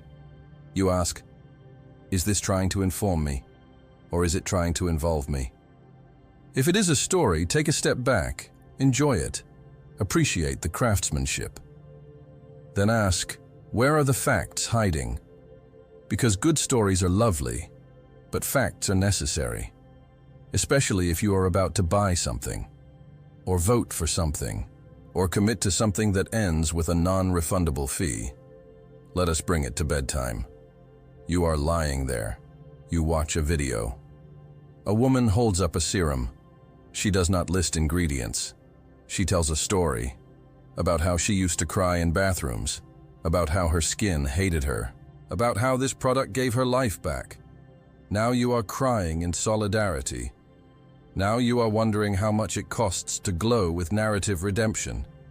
Now you are clicking add to cart while whispering thank you like a character in a rom-com who just found themselves. The serum may be useless, but the story worked. And tomorrow morning, when the serum does nothing, you will not be mad. You will be narrating. You will be saying, well, maybe it takes time. You will be saying, I feel like it is already working. You will be saying things that make no sense, because the story was good. And good stories always linger longer than results. So the next time someone starts with, let me tell you a little story, buckle up, and maybe hide your wallet. Especially if the story has a dog, a hill, or a grandmother. And if the story ends with the line, and now I live my truth, run. Unless that truth includes a discount, in which case listen just a little longer, because your new personality might be on sale. Scarcity plus urgency. The world is ending. Buy this now. It usually begins with a timer, not a dramatic one, not the kind that beeps or glows red or threatens to vaporize a city. No. This timer is digital, quiet, aggressively polite. It lives in the corner of your screen. Only 3 hours left. Ends tonight. Last chance. You were not shopping. You were not even interested. And yet, here you are, suddenly convinced that unless you act now, you will miss something important, something rare, something that will never return. Even if it is just 20% off pants you did not want this morning. This is the scarcity and urgency principle. It is not subtle. It does not try to be. It leans on your shoulder and whispers, if you wait, you lose. And your brain, built long before credit cards and countdown widgets, believes it. Because your brain is still living in a cave. It still thinks the good berries get picked first. It still thinks opportunities do not come back. It still thinks if you hesitate, someone else will grab the mammoth meat and leave you with roots and shame. So you click. Not because you want the thing, but because the idea of not having the thing has become unbearable. Let us get something straight. Scarcity is not about value. It is about perceived value. The less of something there is, the more your brain assumes it must be worth more, even if it is not. Even if the reason it is scarce is because someone typed "only 5 left" into a content management system with all the sincerity of a fake apology. Urgency is the twin. It does not tell you the thing is rare. It tells you the time is running out. Not because it actually is, but because when time is limited, logic stops returning your calls. Urgency creates tension. Scarcity creates desire. Put them together, and you have a perfect storm of panic shopping disguised as decisive action. Let us look at how it works in real life. You are browsing. You see a hotel listing. There is a banner that says, "Only 1 room left at this price." Then another one. 4 other people are looking at this hotel. Now you are sweating. You have questions. What if they book it first? What if you end up sleeping in a van? What if the van has no Wi-Fi? You click reserve. You do not compare. You do not think. You just react. Because scarcity makes you feel like the loser of a race you did not know you entered. Urgency makes you run. This is how airlines do it. Only 2 seats left at this price. You were just browsing. Now you are on a payment screen wondering how you got here and why the seat map looks like a sad game of Battleship. This is how online courses do it. Enrollment closes in 12 hours. You did not even want to learn Italian pastry metaphors. But now you are convinced this is your last chance to become the person your 3rd grade teacher believed in. Scarcity and urgency bypass your reasoning. They activate your FOMO, fear of missing out. That fear is powerful. Evolution taught us that missing out could mean starvation, or exile, or being the only one who does not know the village gossip. Today, missing out just means you did not buy the fleece jacket that was on sale for 4 minutes, but your brain still treats it like a life or death situation. Let us take it darker. Black Friday. There is a TV. Only 5 in stock. The doors open. You sprint. You elbow a man named Gary who probably deserved it. You get the box. You feel victorious. Even though the TV was mediocre, the resolution was questionable, and the deal was designed to move slow inventory out of a warehouse that smells like broken promises. You celebrate anyway, because you won the game, you beat the clock, and in that moment, nothing else matters. That is what this principle does. It turns shopping into a competition, a ticking clock thriller where the villain is your own restraint. Marketers love this. They create artificial scarcity. They set arbitrary deadlines. They give you fake timers that reset the moment you reload the page. And your brain? Your brain applauds them for it. Because it feels urgent. It feels important.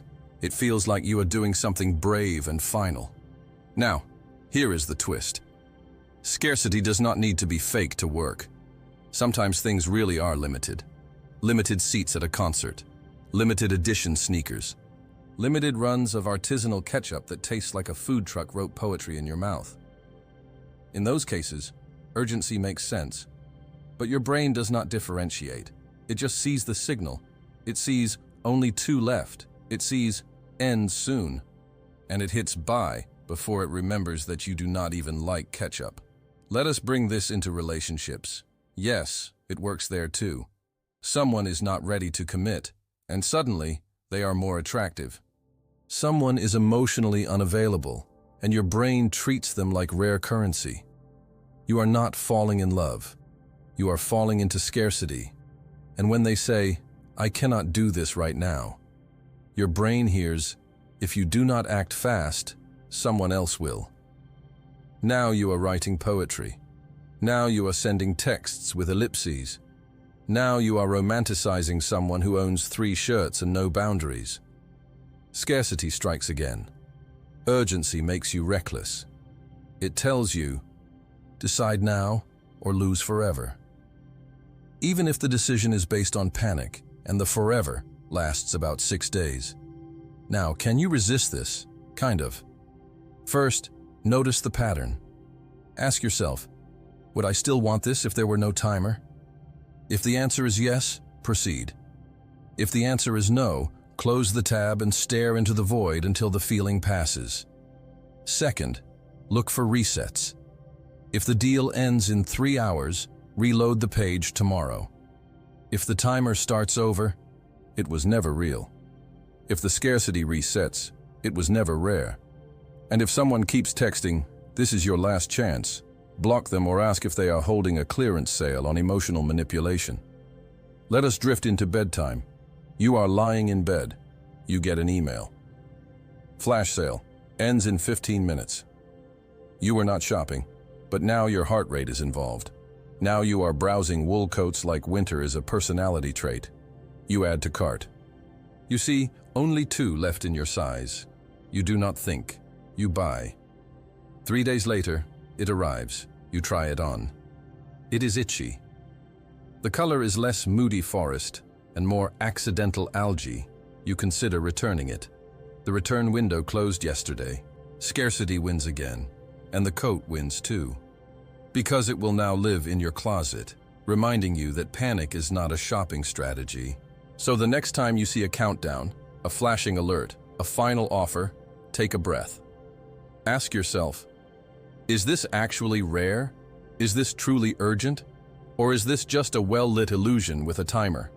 And if you are not sure, imagine the product yelling at you from across the room. Hurry, I will disappear in 10 minutes. Now ask yourself if you still want it. If the answer is yes, go ahead. If the answer is no, tell it you already own a coat, and it has better manners. Social labeling. You seem like the kind of person who would click this. There is a particular kind of compliment that does not feel like a compliment. It sneaks in through the side door. It sounds like observation. It wears the face of trust. You seem like the kind of person who follows through. You look like someone who really values honesty. You strike me as the type who always keeps their promises. You nod. Politely. Maybe even proudly. Because who does not want to be that kind of person? Then, once the compliment has landed like a warm towel, you are asked for something. A favor. A donation. A commitment to move a couch at 7 a.m. on a Sunday with no elevator in sight. And before your brain can object, your mouth says yes. Because you are now defending the label. That is social labeling. It is not flattery. It is entrapment wrapped in emotional flannel. And it works. Because humans, as advanced as they like to pretend they are, still care deeply, desperately, about how they are seen. You are not just trying to be a good person. You are trying to be seen as a good person. And once someone gives you a label that sounds even slightly noble, your brain does not ask, "Is this true?" It asks, "How do I prove it?" This technique has roots, deep ones. It goes back to early studies in behavioral psychology, where researchers discovered that people are more likely to behave a certain way after being told that they already behave that way. It is backward logic, but it works. Tell someone they are generous, and they become more likely to donate. Tell someone they are environmentally conscious, and suddenly they are washing yogurt lids like it is a spiritual ritual. Tell someone they are responsible, and they will show up on time, even if they have to sprint through traffic and question their life choices along the way. This is not persuasion. It is identity hijacking. You do not change the behavior directly. You change the mirror. And people will rearrange their lives to match the reflection. Let us break this down in real life. You are at the grocery store. Someone with a clipboard asks, "Would you describe yourself as someone who cares about fair labor practices?" You pause. Of course you do. You are not a monster. You nod. They smile. Then you might be interested in supporting this initiative. And now you are signing something. You are nodding along to words like coalition and grassroots, even though you came here for oat milk and mild escapism. You were labeled, and the label made you act. It did not force you. It just implied that to say no would be to contradict the very person you just claimed to be. Your ego is on the line, and your ego always pays full price. This shows up everywhere. Let us look at advertising. Smart shoppers choose X. People who care about their families use Y. True leaders drink this weird green juice with sediment at the bottom. These phrases are not informative. They are reflective. They hold up an identity and say, "This is you, right?" And the easiest way to agree is to buy whatever they are selling. Now let us take it to politics. Campaigns do not just say, "Vote for us." They say, "You are the kind of voter who believes in fairness, right?" They frame the vote as proof of identity. Now you are not just choosing a candidate, you are expressing who you are. And if someone challenges you, it is no longer a policy debate. It is personal, because identity has a password. And no one likes being locked out of their own reflection. Let us talk personal life. You are in a relationship. Your partner says, "You are the kind of person who always keeps things calm." Translation: I am about to bring chaos and I would like you to remain seated. You want to stay calm, not because you are calm, but because you have now been told you should be. And walking away now feels like a personality failure, even though deep down you are already picturing setting their throw pillows on fire as a form of gentle protest. That is the trap. Social labeling sticks, even when you know it is happening, even when you are the one applying it. Think about job interviews. They ask, "Would you say you are someone who thrives under pressure?" Now you are boxed in. You cannot say no. You cannot say, "Actually, I cry when the microwave beeps twice." You say yes. And now you are morally obligated to act like a pressure-proof superhuman with flexible ethics and a coffee dependency. Because you gave yourself the label. And now the label owns you. Let us not forget parenting. Parents use social labeling like sorcery. You are such a good helper. You always clean up after yourself. You are the big sibling. You set the example. These are not compliments. They are instructions disguised as praise. And kids, bless them, comply. Because identity starts early. And no one wants to be the kind of kid who lets a label down. Now, can this be used for good? Yes. Encouraging someone by telling them they are brave might actually make them braver. Telling someone they are kind might make them hold the door, even if the person behind them is holding 6 bags and glaring. But it can also be manipulative, because people will do wildly inconvenient things just to maintain a reputation they did not ask for. This is why it matters to notice. When someone says, "You are the kind of person who..." Pause. Ask yourself, am I? And more importantly, do I want to be? Because once the label lands, it is hard to shake. It becomes a tiny leash on your decisions. And some people collect leashes the way others collect loyalty points. Now, let us drift toward the evening. You are lying in bed. You see a message. You seem like someone who values inner growth. You blink. You are just scrolling. Now you are wondering if your inner growth has been stagnating. Then it says, "That is why you should join our 3-week course." And suddenly you are on a payment screen, not because the course is compelling, but because you would hate to disappoint the version of yourself that apparently cares deeply about inner growth. You enter your card number. You whisper something about becoming your best self. You tell no one, because even your self-deception deserves privacy. That is social labeling. It does not need evidence. It just needs a suggestion, and your brain, loyal to a fault, will try to live up to it. So the next time someone says, "You are the kind of person who always rises to the occasion," smile. Thank them. Then ask if this particular occasion requires pants, because if it does, the answer may be no, especially if the occasion is happening before noon or includes moving a couch with no elevator and someone named Chad. Visual anchoring. Why expensive things make other things look reasonable. It always begins with something outrageous, a price, a number, a figure so inflated, so unapologetically absurd that your brain rejects it on principle. $10,000 for a handbag, $700 for a sweater made of recycled moonlight.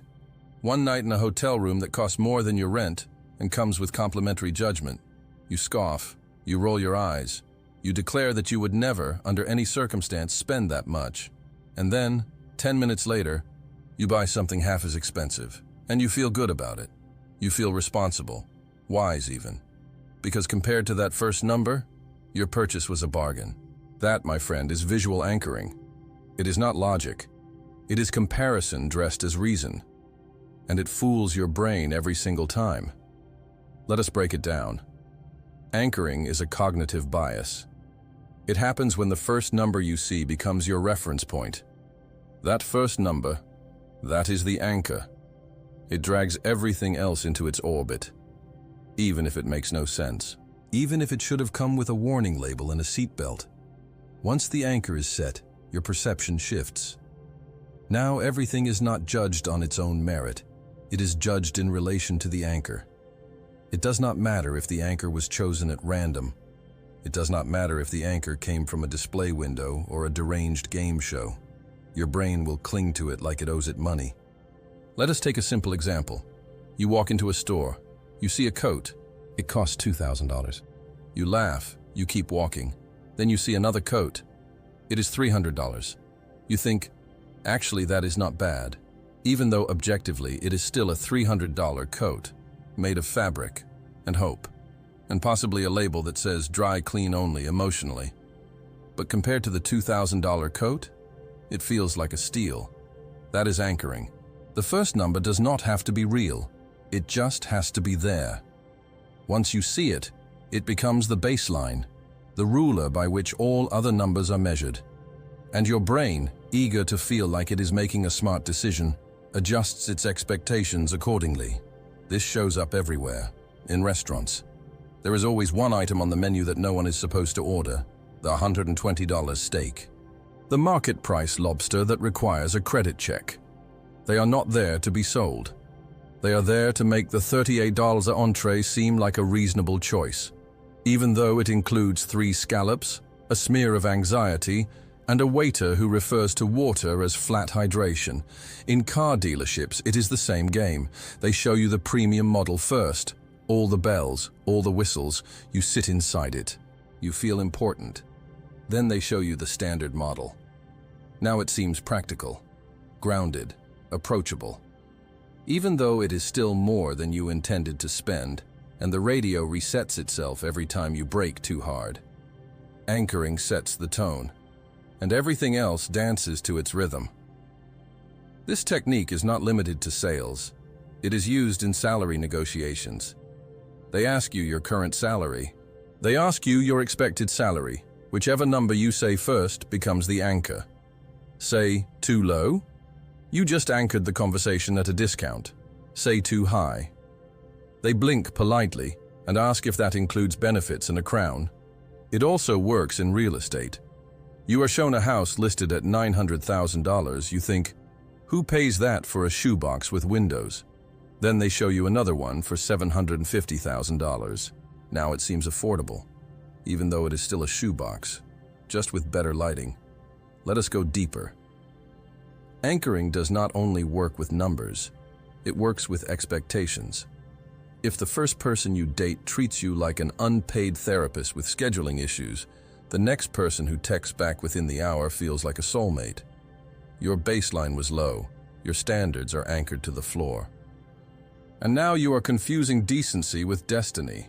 Anchoring also works in reverse. Want to make something look cheap? Show it next to something worse. Want to make an idea sound smart? Compare it to a terrible one. Want to convince your friend that your vacation planning is efficient? Tell them about the time you tried to sleep in a tent made of beach towels and zip ties. Everything is relative, and the anchor controls the narrative. This is how brands build product lines. They release the deluxe version first, the Pro Max Supreme Ultra Infinity Edition. Then they release the normal version, and people rush to buy it. Not because it is perfect, but because it is cheaper than the one that sounds like it was engineered by space monks. Anchoring creates contrast, and contrast creates satisfaction, even if the satisfaction is entirely based on imaginary math. Now, can you defend against this? Barely. You can start by noticing. If a price seems reasonable, ask yourself, Compared to what? Would you still think it was fair if you had not seen the other option? Would you still want it if it was the first thing on the page? If the answer is no, you were anchored. Congratulations, you are human. Let us shift toward the soft end of the day. You are lying in bed. You open a shopping app. A candle is $95. You blink. You laugh. You wonder if it includes spiritual awakening or a seance. Then you see another candle. It is $38. Now you are interested. It looks good. It smells like cedar and financial stability. You buy it. You feel proud. You feel like you just beat the system. Even though you just spent $38 on a candle that will last 3 evenings and make your cat suspicious. The expensive candle? It was never meant for you. It was meant to make the other one look better. And it worked. That is anchoring. The price was not real. The feeling was. So the next time someone shows you something ridiculous, pause. Ask yourself, is this the offer or is this the setup? Because the first number you see is not always there to be believed. Sometimes it is there to make you believe everything else. And if you ever find yourself justifying a purchase by saying, well, at least it was not $900, remember, that is exactly what the candle wanted. It anchored you. And it did it with lavender and quiet judgment. Foot-in-the-mouth technique. The polite trap that makes you say yes.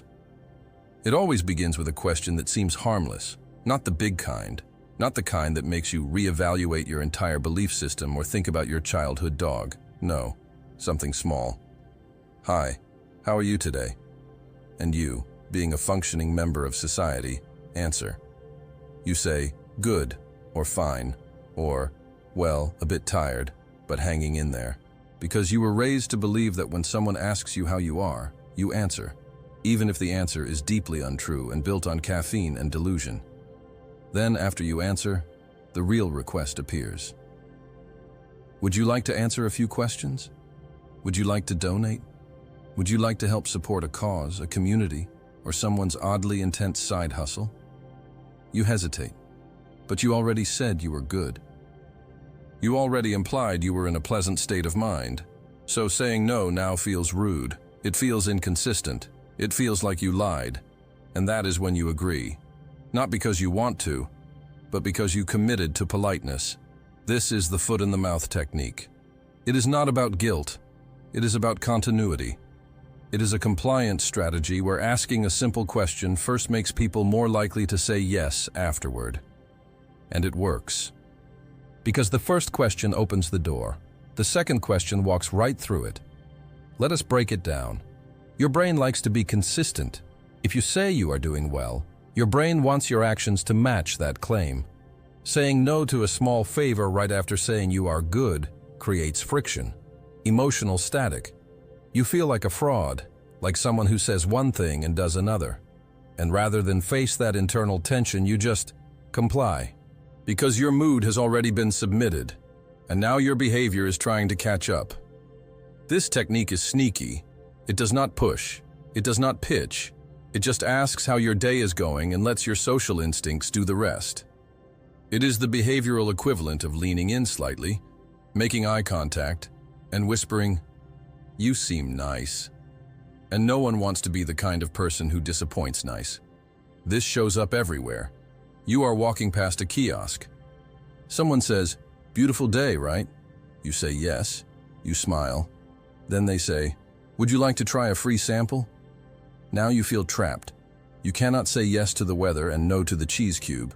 You accepted the mood. Now you are responsible for it. This happens in surveys. "Can we ask you a few questions today?" You say, "Sure." Then they ask something deeply specific about your toothpaste brand and fluoride preference. And even though you want to vanish, you stay. Because you already said yes once. And backing out would mean being the kind of person who agrees and then retreats. And that person? They disappoint the weather and the cheese cube. Now let us take this to telemarketing. They call you. You answer because you are still optimistic about unknown numbers. They say, "Hope you're having a good day." You say, "Yes." And now the trap has sprung. They proceed. They pitch. They ask if you care about your family's future. And suddenly, you are trying to hang up without sounding like you hate children and retirement. Because you already said you were fine. And fine people listen, fine people consider. Fine people do not slam the phone down and whisper curses into their tea. That is how this works. The foot-in-the-mouth technique softens your defenses.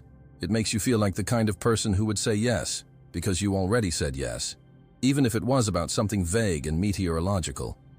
Now, why does this matter? Because your behavior is shaped by the story you tell about yourself in the moment. And that story begins with how you respond to small talk. You do not want to be rude. You do not want to contradict yourself.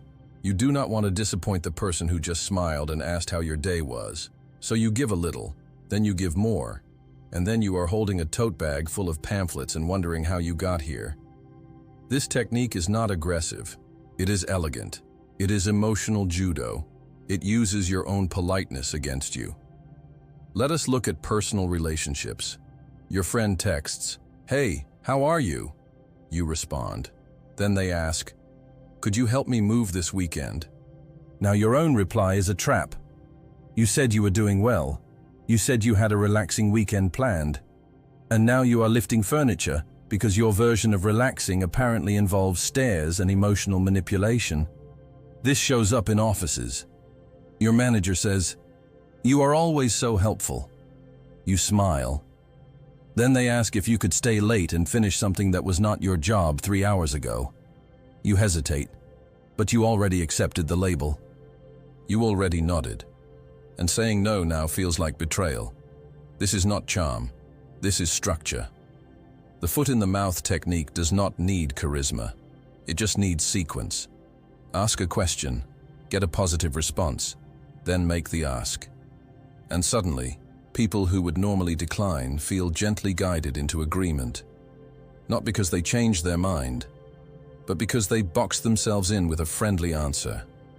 Let us bring this into politics. Campaign workers knock on doors. They say, "How are you doing today?" You say, "Fine." Then they ask, "Can we count on your support?" You hesitate. But saying no now feels like a disruption, like injecting tension into a perfectly nice moment. So you nod, even though you have not decided, even though you just came out here to water your plants. Now you are somehow on a list and receiving emails with emojis in the subject line. Because you answered politely, and your politeness became currency. Now, can you resist this? Yes. But it takes effort. You must separate the mood from the message. Saying you are doing well does not require you to act agreeable forever. You are allowed to be both polite and firm. You are allowed to say, "Yes, I am good," and "No, I do not want to participate in your 7-part survey about root vegetables." You are allowed to answer the weather and still deny the cheese. Let us coast toward bedtime. You are lying in bed. You open an email. It begins, "Hope you are doing well." You smile. That is nice. Then it says, "Would you consider sharing this with 3 friends?" Now you are trapped. You already accepted the goodwill. To say no feels like slamming the door on kindness. But you are tired. You are horizontal. Your friends barely respond to memes anymore. You hesitate. Then you close the app and pretend you never saw it. That is victory. Small, quiet, undocumented. But victory nonetheless. Because the foot-in-the-mouth technique only works if you let your first answer decide your second one. And you? You are learning to pause. You are learning to nod at the small talk and still walk away. You are learning that "I am good, thank you" is not a contract. It is just weather. And if anyone insists otherwise, tell them you are too polite to argue and too tired to carry a couch, especially upstairs, especially with Chad. Evoking cognitive dissonance. How to gently rip someone in half. Using their own beliefs. It never begins with an argument. It begins with agreement, gentle agreement, nodding, relating, finding common ground. Like you are both standing in the same emotional parking lot, sipping the same mental coffee. Then, quietly, almost lovingly, you bring up the contradiction. Not loudly, Not with fireworks. Just enough. Just enough to make them squint. Just enough to make them tilt their head like a confused dog. Just enough to make a tiny crack appear between what they believe and what they are doing. Congratulations, you have now activated cognitive dissonance. The noble art of making someone realize that two of their thoughts are fighting each other behind their eyes. It is persuasion by internal discomfort. No shouting required, no statistics. Just a soft spotlight on inconsistency. And human brains? They cannot stand inconsistency. They crave alignment, harmony, emotional feng shui. So when a belief and an action do not match, the brain panics. And that panic, that little hum of mental static, that is the golden window of persuasion. Let us unpack it. Cognitive dissonance is a term from psychology.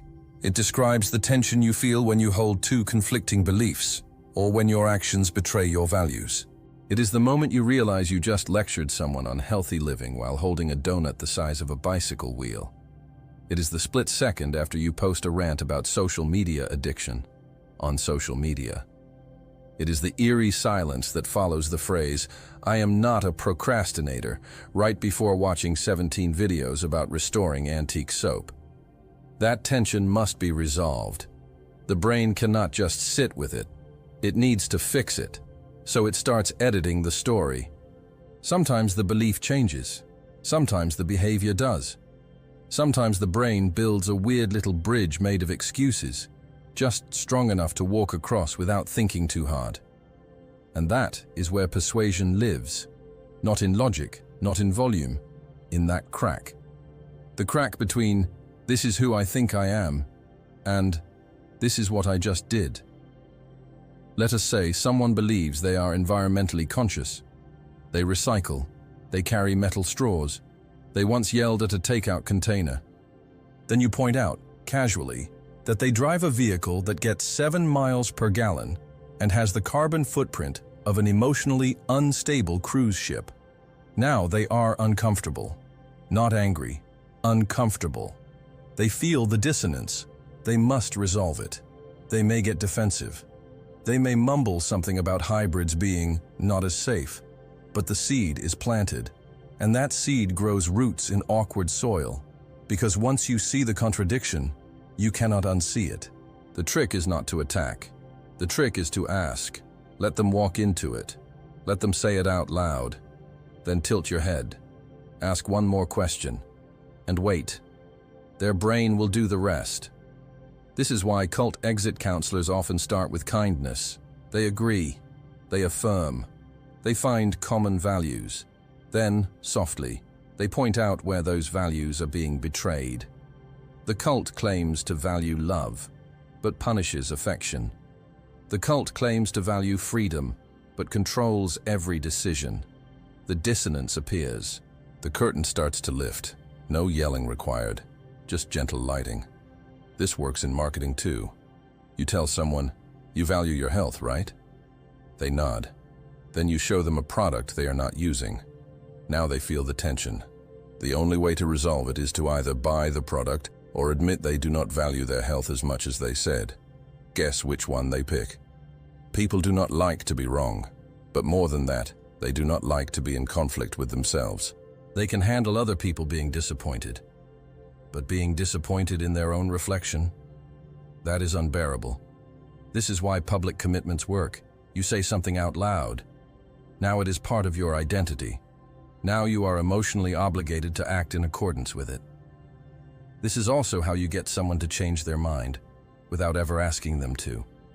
You just help them remember what they already believe.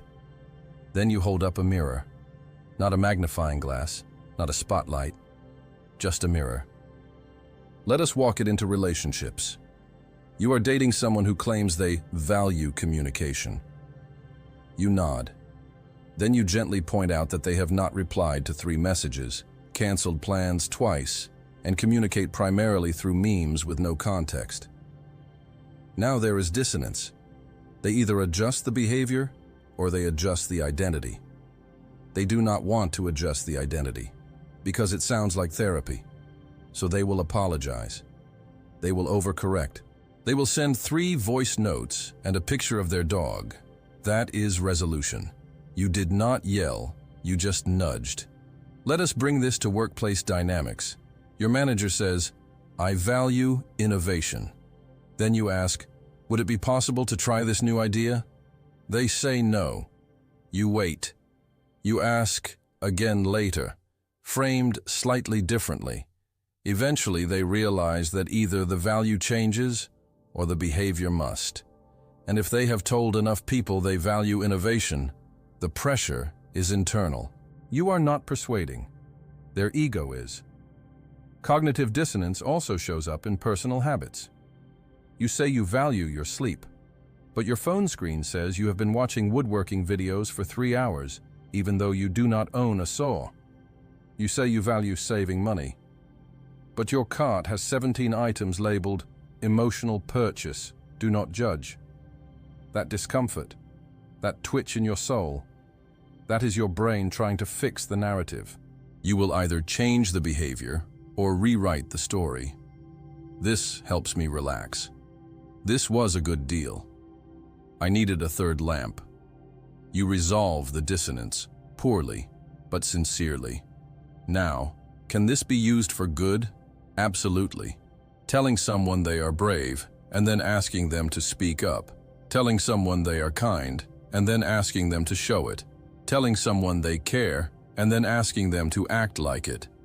It sounds like inspiration, but it is often a carefully constructed nudge toward alignment. So how do you defend against it? You do not really. You just become aware of it. When you feel that discomfort, pause. Ask yourself, is this about them?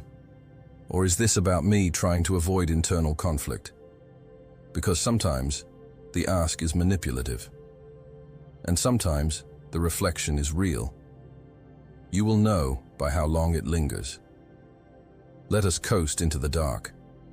You are lying in bed. You scroll past a post that says, "People who truly care about their future always read 1 chapter before sleep." You pause. You were just about to close your phone and roll into oblivion. Now you are holding a book. Now you are highlighting. Now you are pretending this is who you have always been. Not because you believe the post, but because it activated your identity. And now your actions must align, even if the book is upside down, even if your cat is sitting on it. Even if you fall asleep after 1 paragraph and dream about lumberjacks who quote Nietzsche. That is cognitive dissonance, a soft internal tug toward harmony. A little buzz in your conscience that says, "Fix this." And if all else fails, just remember, you value self-awareness. That is why you have just read 1,400 words about emotional manipulation. So you are basically cured, unless the next chapter mentions your online shopping habits. In which case, this never happened, and neither did the third lamp. Consensus messaging. Everybody else is doing it, so why are you still standing there? You are not a follower. You have always told yourself that. You think for yourself. You ask questions. You read articles with graphs. And then one day you are standing in a line. You do not know what the line is for. You just saw other people in it. And something inside you said, "Yes, that seems right." Now you are waiting for something. Food, tickets, approval.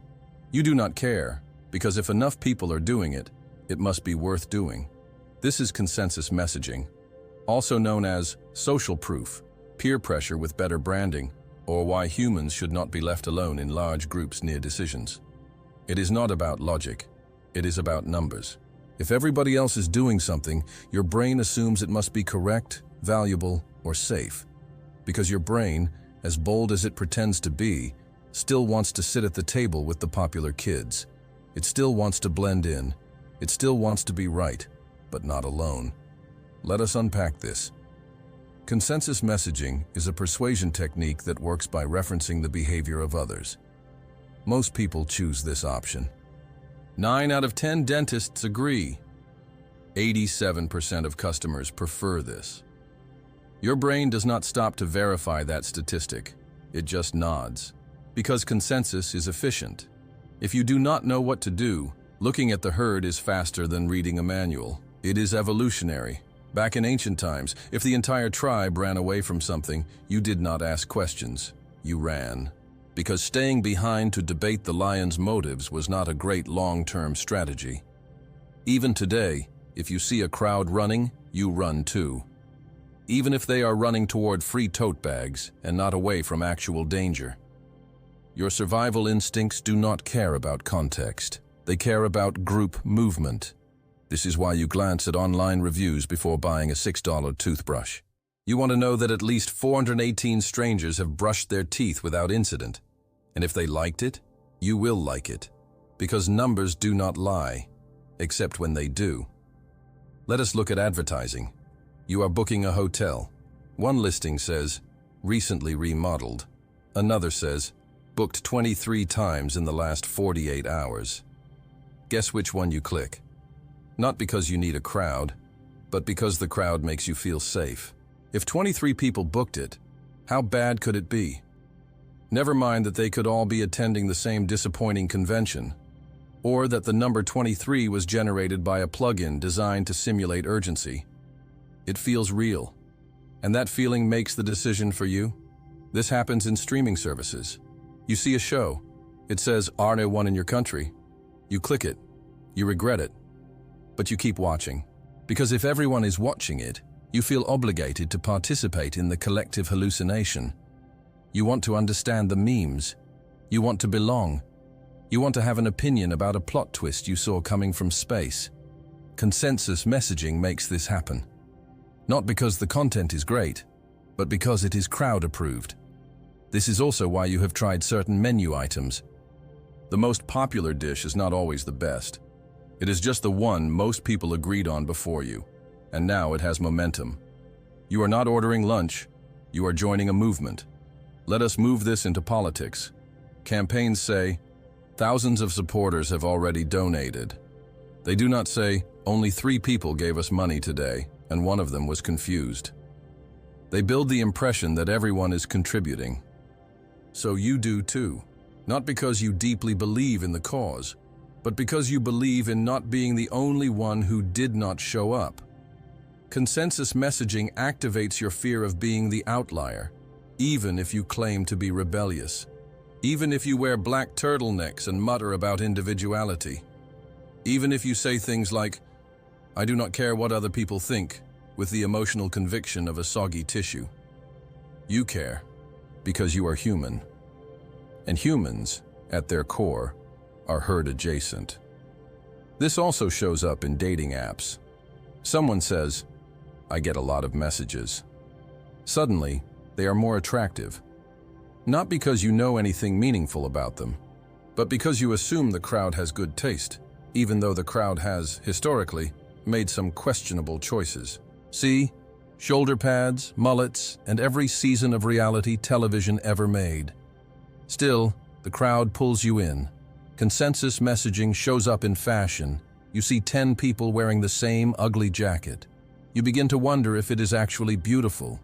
You consider buying it, not because it suits you, but because it is everywhere. And if it is everywhere, it must be something, even if it looks like someone skinned a sofa from 1978. Let us get more abstract. Consensus messaging is not just about behavior. It shapes beliefs. If everyone around you believes something, you are more likely to believe it too. Even if you did not before. Even if it contradicts your instincts. Because disagreeing with the group feels dangerous, not physically, existentially. Being right in isolation is not emotionally satisfying. Being wrong together feels like community. So you bend, you adapt, you nod along. Even when your inner voice whispers, "Are we really doing this?" You silence it, because the group has spoken. Let us bring this into bedtime. You are scrolling. You see a product. The headline says, "Over 10,000 customers cannot be wrong." You pause. You think, they probably can. Then you buy it anyway, because it is late, because you are tired. Because if 10,000 people are wrong, at least you will not be wrong alone. That is the comfort of consensus. It removes responsibility. It says, you are not the only one. And sometimes, that is all the brain wants. Now, can you resist this? Barely. Start by noticing it. Ask, would I still want this if I did not know what others chose? Would I still agree with this if I had not seen the poll? Would I still wear this if everyone else stopped wearing it tomorrow? These are hard questions, because they force you to separate your taste from your tribe. But sometimes the tribe is wrong, and sometimes the most popular option is just the loudest one in the room. So the next time someone says, everybody else is doing it, smile, tilt your head, and ask if that includes Chad. Because if Chad is doing it, you may want to reconsider, unless it involves snacks, in which case, follow Chad. He always finds the good beef jerky. Reciprocal concessions. How saying no once traps you into saying yes later. It does not begin with something reasonable. That would be too easy. It begins with something ridiculous, something bold, a request so large, so outsized, so casually unhinged that your only possible response is a polite but firm no. Would you like to buy $600 worth of handmade Peruvian alpaca blankets? Can you volunteer every weekend for the next 6 months? Are you free to help us move an entire piano upstairs with no dolly and no elevator? You laugh, you decline, you feel safe. And then, just as you are backing away from the absurd, they pivot. They ask for something smaller, much smaller. Okay, totally understandable. But maybe, just one blanket? Would you be open to helping for an hour this Saturday? Could you at least hold the door? And suddenly, you say yes. Not because you want to, but because it feels fair. They compromised. So now you feel like you should too. That is reciprocal concessions, also known as the door-in-the-face technique. And yes, it is named that way on purpose, because the first ask is meant to be rejected. It is the door. The second ask slides in through the crack you left when you said no. And now you are inside the situation, holding something heavy and wondering how you got here. Let us unpack it. Humans like fairness, not justice necessarily. That gets complicated. But fairness, basic emotional math, yes. You said no. They adjusted. Now you feel like adjusting too. Not because you owe them anything, but because your social instincts are hardwired to respond to reciprocity. They gave up something. So now you give up something, even if it is your free time, your dignity, or your precious Saturday. Let us use a classic example. You are walking through a mall. Someone approaches. Would you like to take a 30-minute survey about your consumer habits in exchange for a keychain? You say no. You would rather fight a bear with a spatula. They smile. Okay, no problem. How about just 2 questions? Now it feels small, manageable.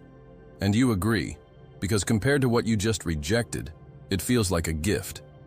Even though, if they had started with the 2 questions, you would have still hesitated, because who has the emotional stamina for unsolicited mall surveys? But now it is different, because they retreated. And humans, being soft little social creatures, respond to retreat with generosity. You give in. Not because you were convinced, because you were nudged. That is how this works. The first ask is bait, big bait. The second ask is the hook. It feels lighter, softer, less demanding, but it still catches you. Let us talk fundraising. A volunteer calls. Would you be able to donate $500 today to support our mission? You say no, while politely wondering if they think you run an underground emerald mine. They say no worries, even $25 helps. And suddenly, you are agreeing. Not because $25 felt affordable, but because $500 felt insane. Now $25 feels like a moral coupon. This happens in negotiations. A seller starts with a high price. You flinch. They drop it. Now you feel like you are winning. You are not. You are just being walked through a script designed to land exactly where you were always supposed to. The first number was never real. It was emotional scaffolding. The second number is what they wanted all along. But now it feels like a favor.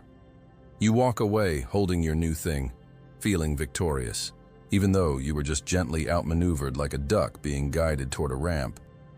Let us bring it into personal relationships. Your friend asks if you can help them move, not just boxes, entire rooms. You say no. You have a bad back or a good excuse. They nod. Okay, maybe just help me pack the books? Now you are on the floor, surrounded by old paperbacks, wondering why everything smells like dust and questionable decisions. You did not want to do it. But you were offered a smaller request after refusing the big one.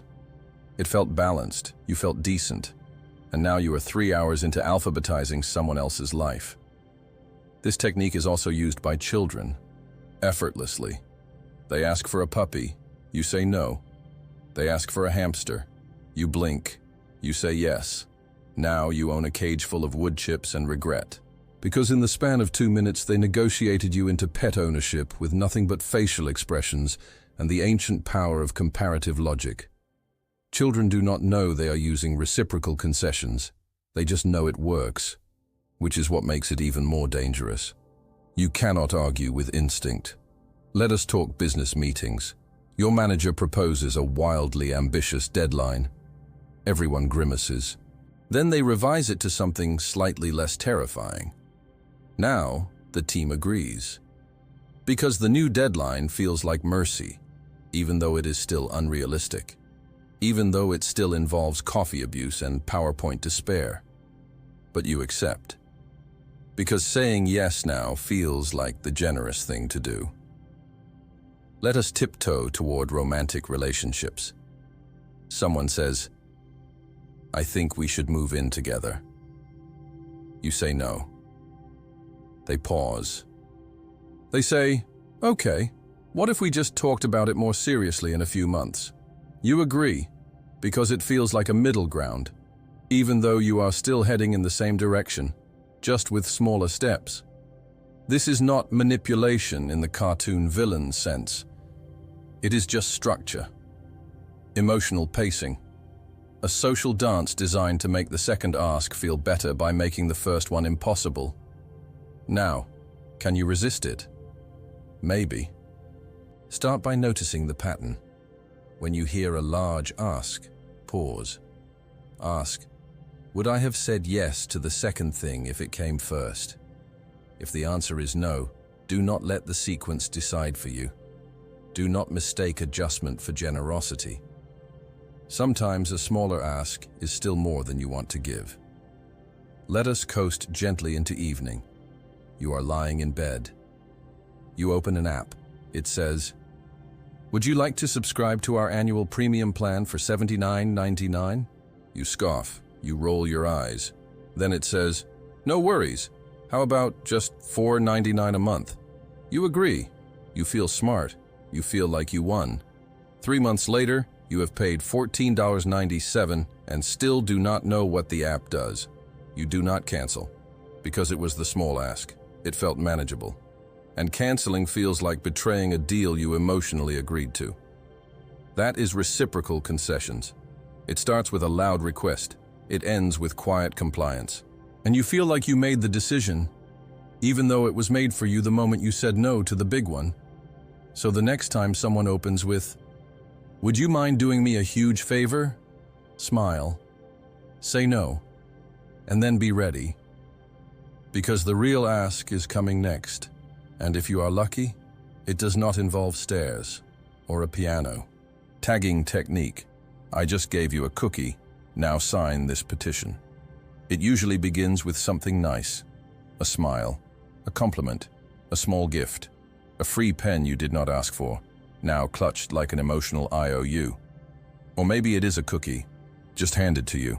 No strings attached. You say thank you. You munch. You feel seen. Then, right as you are chewing, the request comes. Would you like to sign this petition? Could you fill out this survey? Do you have a moment to talk about our very specific and extremely urgent cause? And now you feel stuck, because you were just given something. Something free. Something nice. And your brain, being weirdly social and pathologically polite, decides it owes something in return.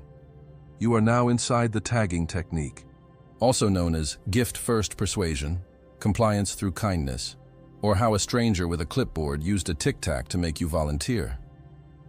It works by activating reciprocity, the invisible social rule that says when someone gives you something, you are supposed to give something back. Not because they said so, but because your social brain lives in a village. Even if you live in a city and cannot remember your neighbor's name, reciprocity is not optional. It is ancient. It predates money. It predates the wheel. It probably predates the question, "Are you sure about this?" Because humans who did not give back were excluded from the group. And exclusion back then meant you were sleeping alone, without fire, and probably being judged by wolves. So your brain learned the rule: if someone gives, you give. Even if you do not want to, even if the gift is weird, even if the person is wearing a vest that says brand ambassador and smells faintly like marketing and rain. Let us break it down. You are walking through a farmer's market. Someone offers you a free sample, cheese, jam, something warm and suspiciously wholesome. You take it, you eat it, you smile. Now they ask if you would like to buy the full-size jar for $12.99. And somehow, despite having no intention of spending money and still trying to recover from rent, you say yes, because you were just fed, because you feel like you owe them, because your taste buds are now co-conspirators. That is tagging. The gift is the tag. It marks you, softly, emotionally. It links you to the giver in a temporary social loop, and breaking that loop feels rude. Even if the request is absurd, even if it makes no sense, even if you do not even like jam. This shows up in sales all the time. You walk into a store. A sales associate offers you a bottle of water. You are suddenly hydrated, smiling, and confused about whether you came in for socks or enlightenment. Then they show you a $78 throw blanket. You hesitate, but you are sipping. You are grateful. You are tagged, and your brain decides it would be wrong to say no to someone who quenched your thirst in the middle of capitalism. Tagging is not limited to products. It works in politics. Campaign volunteers give you a sticker, a button, a tiny flag. Now you are holding something with a logo. You are wearing it. You are walking around like a mobile billboard for an idea you half remember from a flyer. Then someone asks if you will vote for them. And you think, well, I guess I already look like I do. That is the tag. It starts as a gift. It ends as a contract. Let us talk restaurants. You sit down. They bring you free bread. You were already planning to tip. But now you feel emotionally obligated to tip more. Because that bread, that warm, flaky, unnecessary bread, it made you feel welcome. You were tagged. You owe them something now. Even if the rest of the meal was deeply average and the server pronounced your name like a riddle. Tagging can be subtle. It does not have to be a gift. It can be a compliment. You have such a thoughtful perspective. You strike me as someone who really values fairness. Now you are nodding. Now you are invested. Now you are being asked to sign something. And you do. Because compliments feel like currency, and your signature is just the tip. This works in relationships too. Your partner does something nice, unexpectedly, cleans the kitchen, buys your favorite snack. Suddenly you are sitting through a 3-hour documentary about birds that cannot fly but refuse to stop trying. You did not want to. You did not choose this. But you were tagged. And your affection meter said, give back. Even if that means watching animals, you do not care about glide into emotional metaphors. Tagging is everywhere in customer service. You complain, they respond kindly, they add a little credit to your account, you feel better. Now when they ask for a review, you write a novel. You were not planning to, but they gave you something. So now you are praising a $12 product like it saved your marriage and repaired your relationship with your mother. Because the tag works, kindness first, request second, and your brain cannot help but follow. Now, can you resist it? Yes. But only if you recognize it early. Ask yourself, would I be doing this if they had not given me something first? Would I be signing this if they had not complimented me? Would I be buying this if my mouth was not full of free crackers? Would I be watching this documentary if I had not just been handed a frozen yogurt topped with guilt? These are the questions that keep you free and slightly underhydrated. Let us bring this softly toward sleep. You are lying in bed. You get a message. It says, "Hey, just wanted to thank you for being such a thoughtful subscriber." You smile. That is nice. Then it says, "Would you mind filling out this quick form?" You hesitate. You were done with forms in March, but they were nice. They noticed you. Now you are typing your opinions about a product you have never used but feel strangely protective of. That is the tag. You were marked with gratitude, and your fingers followed. The tagging technique is not about pressure, it is about obligation. It is about making you feel like the kind of person who returns favors. And you are. Because you are decent and kind, and apparently willing to hold a clipboard for a stranger in exchange for a miniature cookie shaped like a fish. So the next time someone gives you something for free, smile. Thank them. And then take 3 long breaths before you agree to anything. Because you are not a vending machine.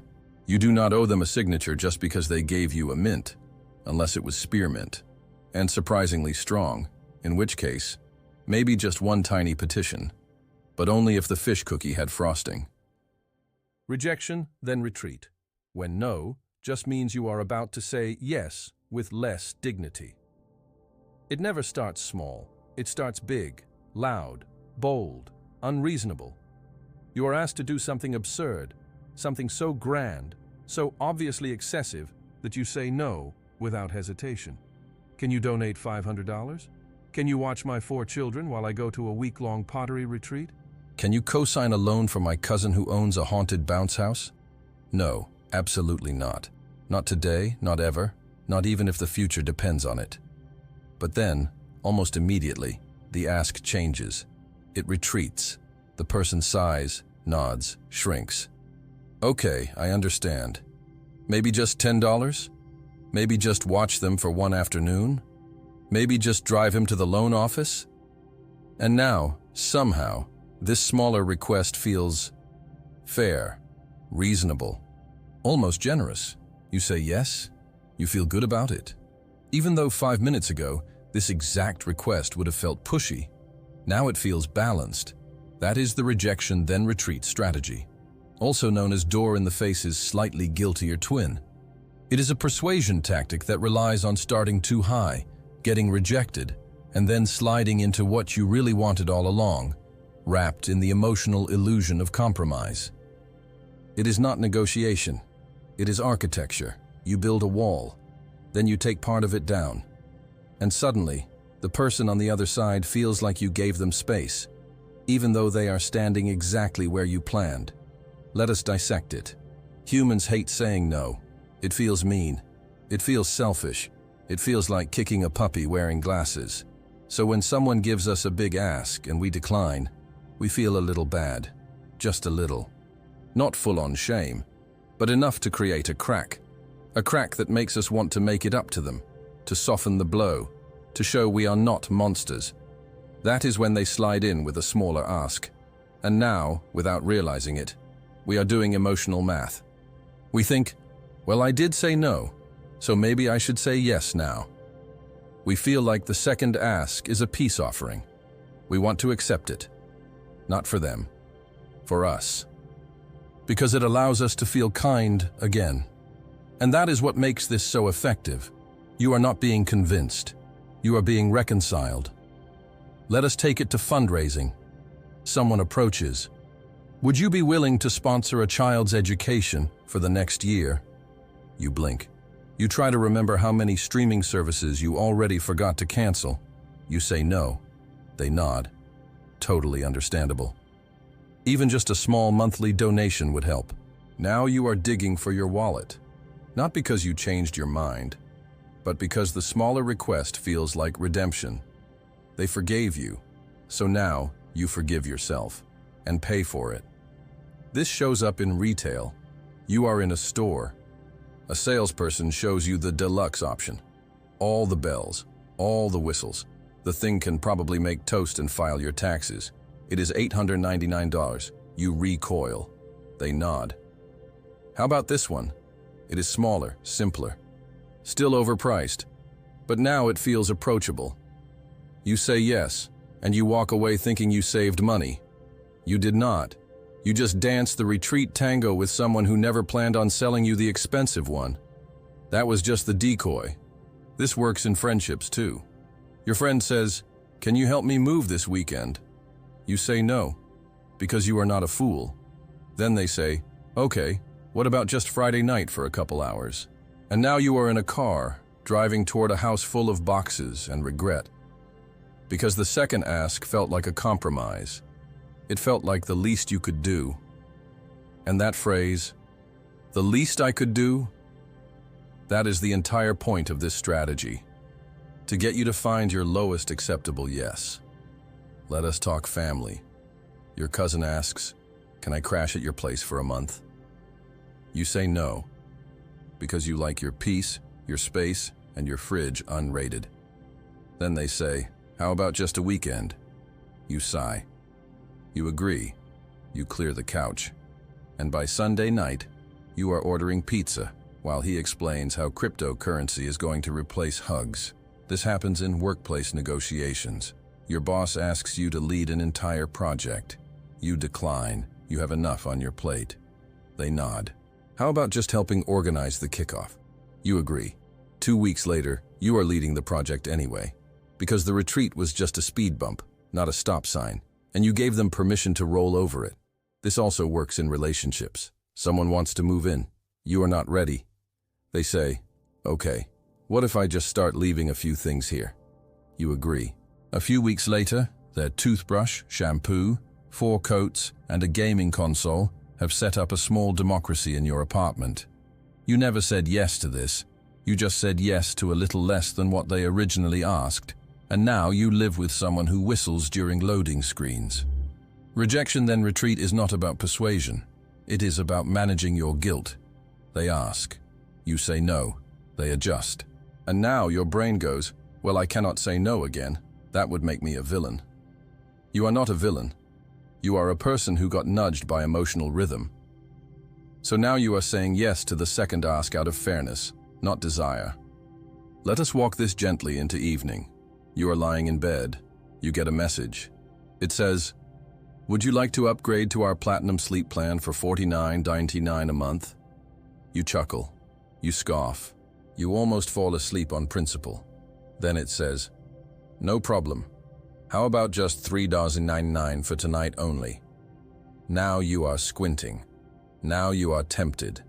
Now your thumb is hovering over buy, because the second ask feels tiny, harmless, like a dessert spoon next to a sword. But it is the same tactic. You were given a giant no. So now you are trying to balance it with a little yes, and your wallet knows the rest. Now, can you resist this? Yes. But only if you notice the pacing.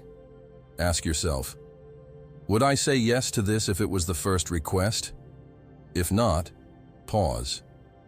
You are not obligated to approve something just because the first thing was terrible. You are allowed to say no more than once. It will not break the universe.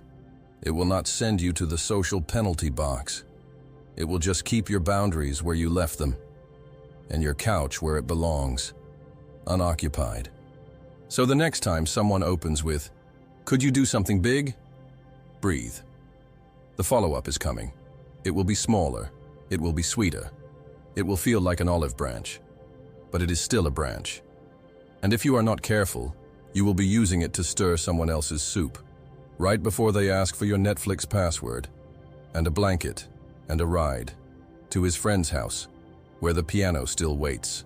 Disrupt-Then-Reframe. Confuse people, just enough to make them agree with you. It does not begin with logic. It begins with nonsense, just a little. Not full-on surrealist art, just enough confusion to make your brain stumble. Someone says something weird, unexpected, oddly phrased. Not quite wrong, but not quite right either. And before your mind can process what just happened, they follow it up with something normal, something simple, something persuasive. And suddenly you are nodding, You are agreeing. You are going along with it. Not because it made sense, but because your brain never got a chance to object. That is, disrupt-then-reframe. A persuasion technique built on the ancient principle of wait what? The first part scrambles your mental GPS. The second part offers a shortcut home, and your brain, dazed and unarmed, takes it. Let us break it down. Your brain runs on patterns. It likes routines. It likes to predict what comes next. So when someone speaks in a familiar rhythm, your mind prepares its response before they even finish the sentence. But if they break the rhythm, if they toss in something just strange enough to derail your thought process, your brain stops, not forever, just for a beat, a brief mental stutter. And in that moment of hesitation, the persuader sneaks in the real message, wrapped in clarity, draped in relief, and your brain, thrilled to be back on solid ground, accepts it, because the disruption wore down your resistance, even a little, and that is all they needed. Let us see this in the wild. You are walking through a plaza. Someone approaches and says, "Hi, would you like to buy this cookie for 37 cents? You blink. 37? Why 37? Why not 50? Why not a round number? Your brain stumbles. You pause. Then they say, "It is for a good cause, helps feed children in need." Now you are nodding. You are reaching for your wallet, because the second part made sense, and the first part was just weird enough to knock you off your rhythm. That is the point. Disrupt, then reframe. The classic version is, "Can I borrow 17 seconds of your time?" You think, 17? What kind of scam takes 17 seconds? Then they say, "Just enough time to tell you about a project we are working on." Now you are curious. Not because of the cause, because of the disruption. You were off balance for a moment, and when the reframe came, you grabbed it like a handrail in a moving subway. Because relief feels like agreement. This shows up in sales. A waiter says, "Would you like to try our upside-down tiramisu remix?" You say, "What?" They say, "It is tiramisu, but in a glass. No fork needed." Now you are intrigued. You did not even want dessert. But now you are imagining a dessert that flips gravity and expectations. And your brain, still recovering from the phrase tiramisu remix, says yes before your diet can interrupt. Disrupt, then reframe. You are not being persuaded. You are being disoriented, and then comforted, and you are grateful for it, which is why you comply. This technique works because it creates cognitive interruption, a temporary pause in your automatic responses. In that pause, the persuader resets the frame. And if they reframe it quickly enough, your decision-making follows their lead. It happens in advertising. Do not buy this product. You stop. You stare. You feel like they just broke a rule. Then it says, "Until you are ready to change your life." Now the message feels clever. You are listening. You are engaged. Because the pattern was broken and your brain had to wake up. Now you are participating, even if you were zoning out 5 seconds ago. Disrupt, then reframe. Let us bring it into relationships.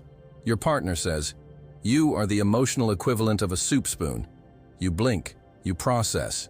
You begin to feel mildly offended.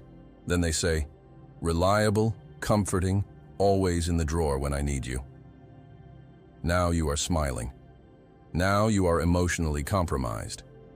Now you are helping them assemble furniture because they called you a spoon in a poetic way. This technique also shows up in parenting. A child says, "Can I have a candy before dinner?" You say no. They say, "What if it is a pre-dinner morale booster?" Now you are confused. You laugh. You hesitate. And somehow they get the candy, not because they earned it, but because they threw off your rhythm long enough to make their request sound reasonable. This happens in political speeches. The speaker says, "We are not here to solve problems." Everyone stares. Then they say, "We are here to remove the barriers that prevent people from solving their own." Now the room claps, not because the idea is revolutionary, but because the disruption created tension. and the reframe resolved it. And humans are wired to love resolution, even if it comes from someone who just said something deeply suspicious. Let us talk negotiation. You are buying a used car. The seller says, "This is not the cheapest car on the lot." You frown. That is not persuasive. Then they say, "But it is the best value. No hidden fees, and everything works." Now you feel relieved. You were bracing for a sales pitch. You got honesty. Even if the car smells like gym socks and compromise, you are now seeing it as trustworthy, because you were disrupted, then reframed, and your brain, slightly dizzy, appreciates the clarity. Now, can you defend against this? Yes, but it requires slowing down. When you hear something strange, pause. Do not let the reframe rescue you too quickly. Ask, am I agreeing because it makes sense? Or am I agreeing because the confusion made me want closure? Because closure is comforting, but comfort is not the same as truth. Let us coast toward rest. You are lying in bed. You open an app. A message pops up. Sleep is a scam. You blink. You are suddenly awake. Then it says, unless you do it right, try our guided breathing series. Now you are breathing in rhythm with a glowing animation and wondering if you have ever done sleep correctly before. That is disruption, followed by framing. You were confused. Now you are obedient. You think, maybe this app knows things. You do not want to question it, because it already offered you resolution. And your brain always prefers the person who makes confusion go away. So the next time someone opens a conversation with, "Let me ask you something a little strange," brace yourself. They are not being quirky. They are rewiring your focus. And if they follow it up with something too reasonable, be suspicious, especially if it involves a membership fee, a handmade candle, or a 5-step plan to unlock your soul's destiny. Unless they offer a snack first, then you may be willing to listen. Especially if the snack is oddly shaped and comes with a story about a tiramisu remix in a jar with no spoon. Anecdotal evidence over data. Why one bad story is more powerful than 1,000 boring facts. You were probably not planning to change your opinion today, but then a story got involved. Not a study, not a spreadsheet, not a pie chart with soothing colors, just a story. Someone said, "I knew a guy who..." And now, for some reason, your whole position on the topic is gently shifting. Not because of logic, because of vivid emotional nonsense. You have just been hit by anecdotal evidence, also known as the ancient art of, "I heard about a woman who did that once and almost died." It is not statistically meaningful. It is not peer-reviewed. It is not even well-lit. But it works, because your brain, for all its sophistication, has the attention span of a caffeinated moth with a Netflix subscription. It wants stories, not numbers, not probabilities, not comparative tables. It wants the guy who got chased by a raccoon and now never jogs without pepper spray. Because that feels real. That feels personal. That sticks. Let us break it down. Anecdotal evidence is a single story, a lived experience, a moment wrapped in memory and mood. It does not prove anything, but it feels like it does. And feeling is often stronger than thinking, especially when the thinking involves percentages. Let us say a new study comes out.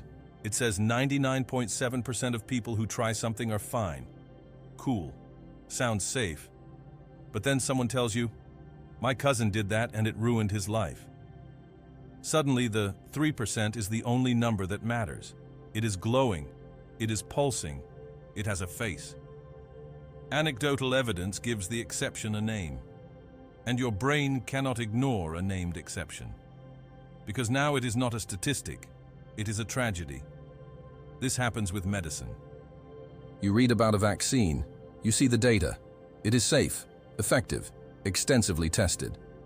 Then someone on a forum says, "My neighbor IS friend IS roommate took it, and now he glows in the dark and speaks fluent dolphin." Now you hesitate. Because even though you trust science, you also trust Sharon. And Sharon would not lie about glowing dolphin man. even though Sharon also once told you that eating celery reverses aging. This is how stories win, not because they are true, but because they are vivid. The brain remembers color, conflict, character. It forgets decimals. This shows up in advertising. A brand says, 4 out of 5 people prefer our product. You nod. Then you hear one friend say, I used that and broke out like a strawberry had an argument with my face. Now you are putting the product back on the shelf because the data was general. But the story was specific, and specificity sticks. Let us talk risk.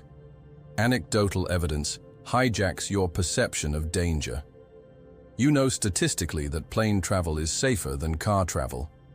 But you also watched that one documentary.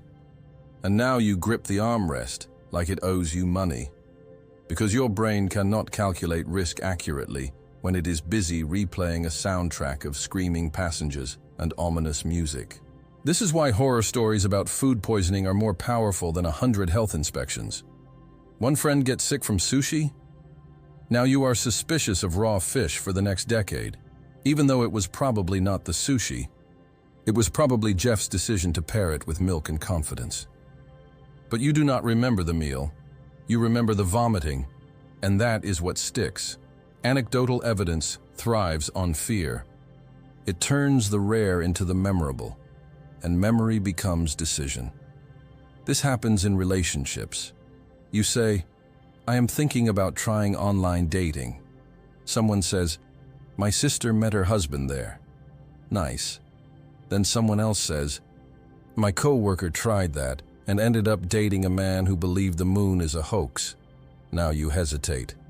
Not because you believe the moon is fake, but because you just pictured it. And now that picture lives in your head forever. Even though the good story was also true, it was calm. And calm does not sell as well as chaos. Let us look at parenting. Parents say, I let my kid use screens and he turned out fine. Nice.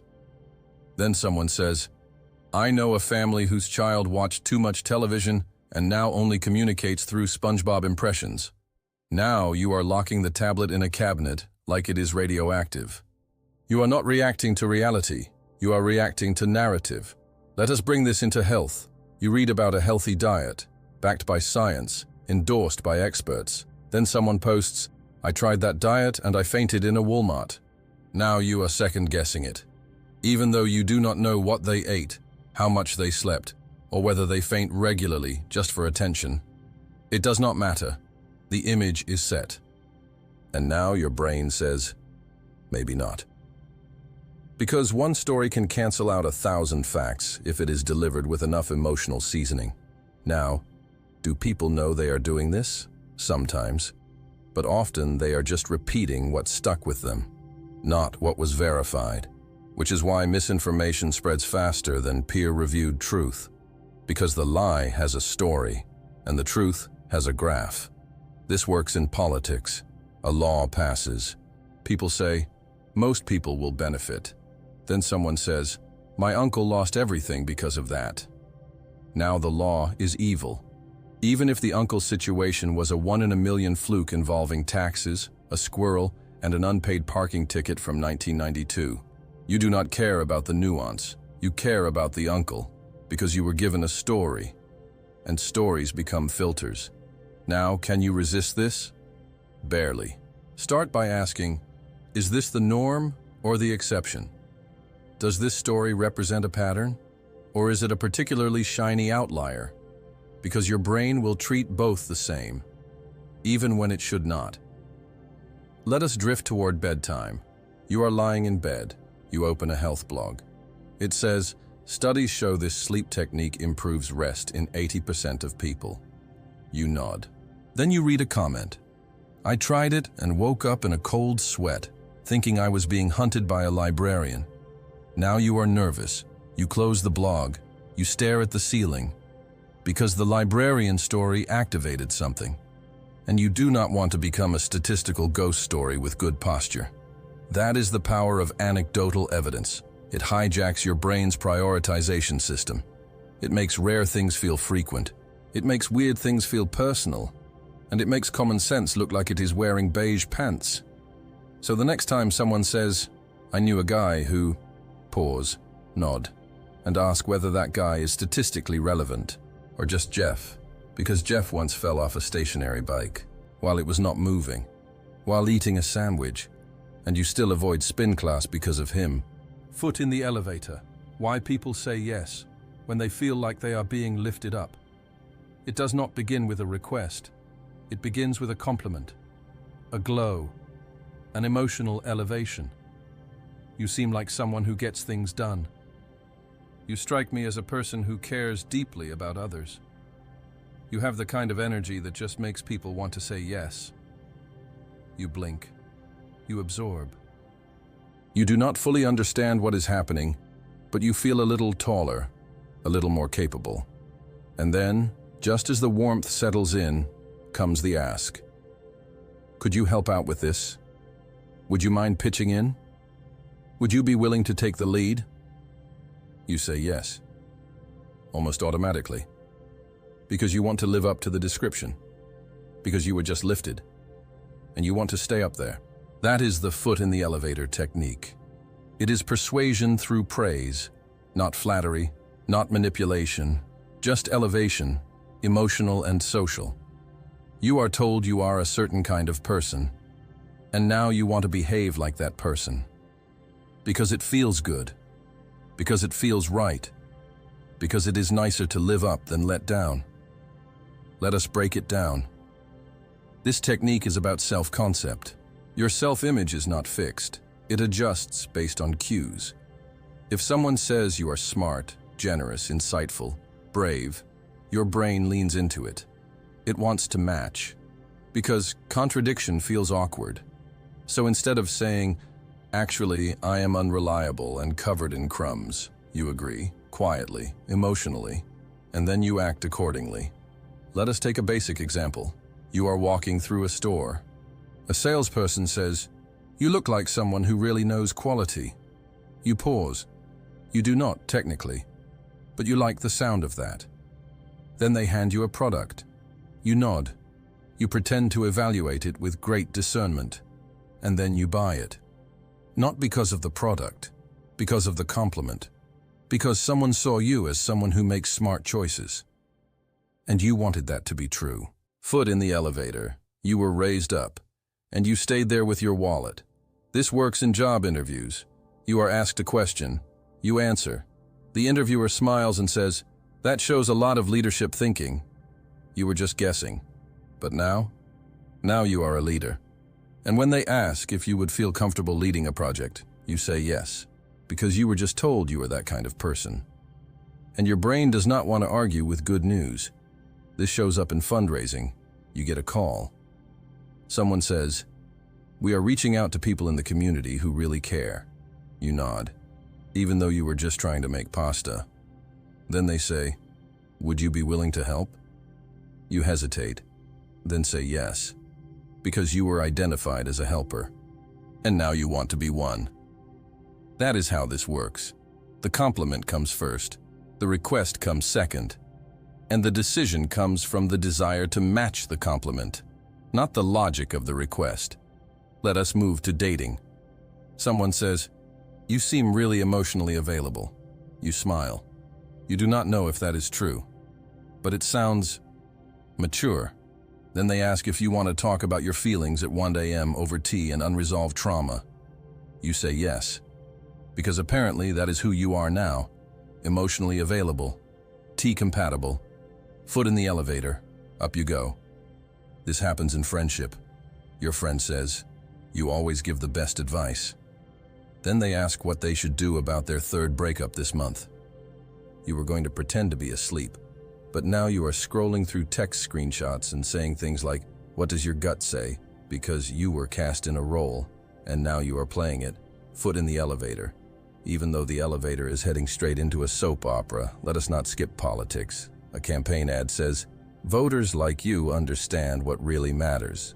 Then it says, "That is why we need you to show up." Now you are clearing your schedule, even though you have not understood what really matters since at least March. But the framing worked. You were lifted. And now your vote is part of the narrative. Even if you are still not entirely sure who the candidate is, this shows up in marketing constantly. Shoppers like you know a good deal when they see one. You are now holding a scarf you did not want, calculating the discount like it is a moral equation, because you were labeled as savvy, and you cannot betray the label, even if the scarf is shaped like regret and smells faintly of impulse. Foot in the elevator. Let us go deeper. This technique works because it avoids conflict. It does not push you. It pulls you upward. It avoids pressure. It uses aspiration. It says, here is who you are, and you think, yes, I want that to be true. So you act like it is, even if you are tired, even if you are skeptical. Because being seen as capable is addictive, and living up to it feels better than arguing about it. Now, can you defend against this? Yes. But only if you pause after the compliment.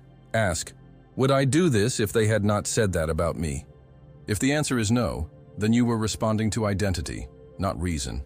And that is fine, but it is good to know which elevator you are in. Let us bring this towards sleep. You are lying in bed. A voice from an app says, people like you understand the importance of proper rest. You blink. You feel respected. Then it says, that is why you will now breathe with us for 12 minutes. You obey. Because apparently you are now someone who understands rest, even though 5 minutes ago you were watching videos about ducks chasing pizza. Now you are inhaling slowly and whispering thank you to your own lungs. That is foot in the elevator. The compliment became the command. And the command became who you are. So the next time someone says, you strike me as the kind of person who always steps up, smile. Thank them. Then ask if stepping up involves a moving truck, or a complicated spreadsheet, or babysitting someone's lizard while they go to Costa Rica to find themselves. Because being elevated is great. But sometimes the elevator leads to Larry's apartment, and Larry does not own measuring cups or boundaries. Norm of reciprocity. When someone does you a favor, just to emotionally trap you later, it always starts the same way, with a smile, a gesture, something kind, a door held open, a coffee handed over, a compliment that feels unearned but nice. You did not ask for it. You did not expect it. And now you are caught, because kindness is not always kindness. Sometimes it is bait. Welcome to the norm of reciprocity. Also known as, here, take this nice thing so I can politely ruin your weekend. It is the ancient human law that says, if someone gives you something, you owe them. Not legally, emotionally, socially, existentially. You were given a favor, a gift, an act of goodwill. And now your brain, loyal and slightly dramatic, says, time to return the favor, even if it costs your dignity, time, or last functional spoon. Let us unpack it. Reciprocity is not a bad thing. It is how society works. You help me, I help you. It is fair. It is nice, until someone uses it like a crowbar. They give you something just so they can wedge the door open later and slide in a request you never saw coming. And you, because you were raised by people who said things like, be polite and say thank you, will say yes. Not because you want to, because you are paying a debt. One you never agreed to, but still feel responsible for. Let us start with a simple example. You are at a store. Someone offers you a free sample. It is a little chocolate square. Delicious. You say thank you. You smile. Then they ask if you would like to buy a whole box for $17.99. You hesitate, but your hand is already reaching for your wallet. Because you feel like the chocolate created a social contract. You chewed the favor, and now it lives inside you. You cannot just walk away.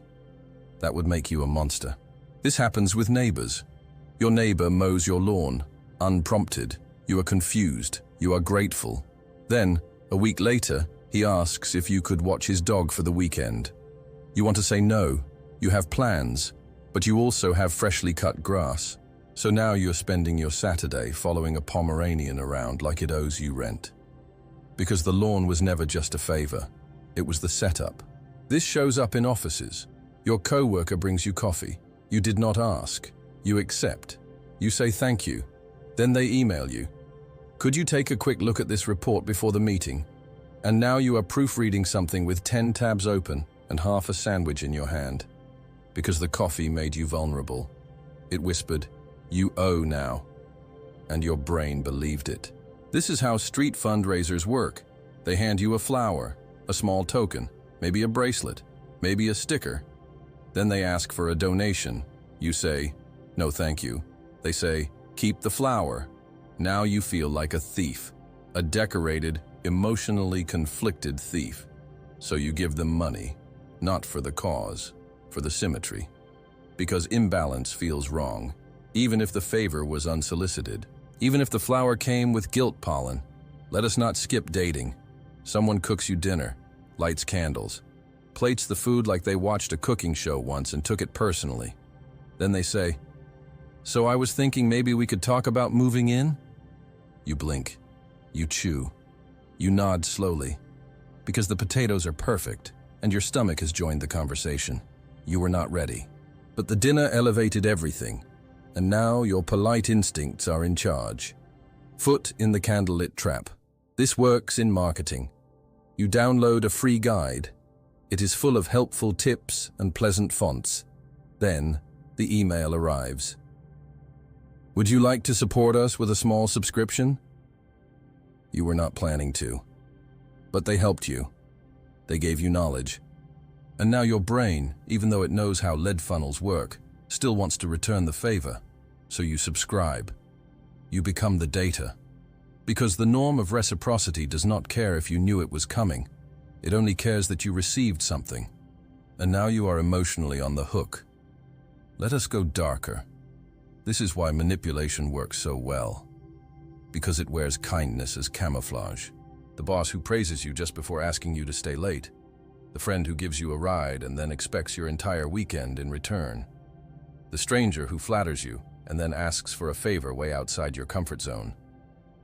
These people are not evil, but they are strategic. They know that giving first makes it easier to take later. And they know that your politeness will do most of the heavy lifting. Now, can you resist this? Maybe. Start by asking, did I want what they gave me? Because if you did not ask for it, you do not owe anything. If someone hands you a cookie and then asks for your car keys, you are allowed to say no, even if the cookie was warm. Even if it had sprinkles. Kindness is beautiful, but it should not be a transaction you never agreed to. Let us slide gently toward bedtime. You are lying in bed. You open an app. It says, "Thanks for being part of our community. Here is a free meditation." You listen. It is relaxing. You start to drift. Then it says, "Would you consider upgrading to premium for just $4.99? Now you are hovering. Now you are tapping, because the meditation worked. Because it gave you something.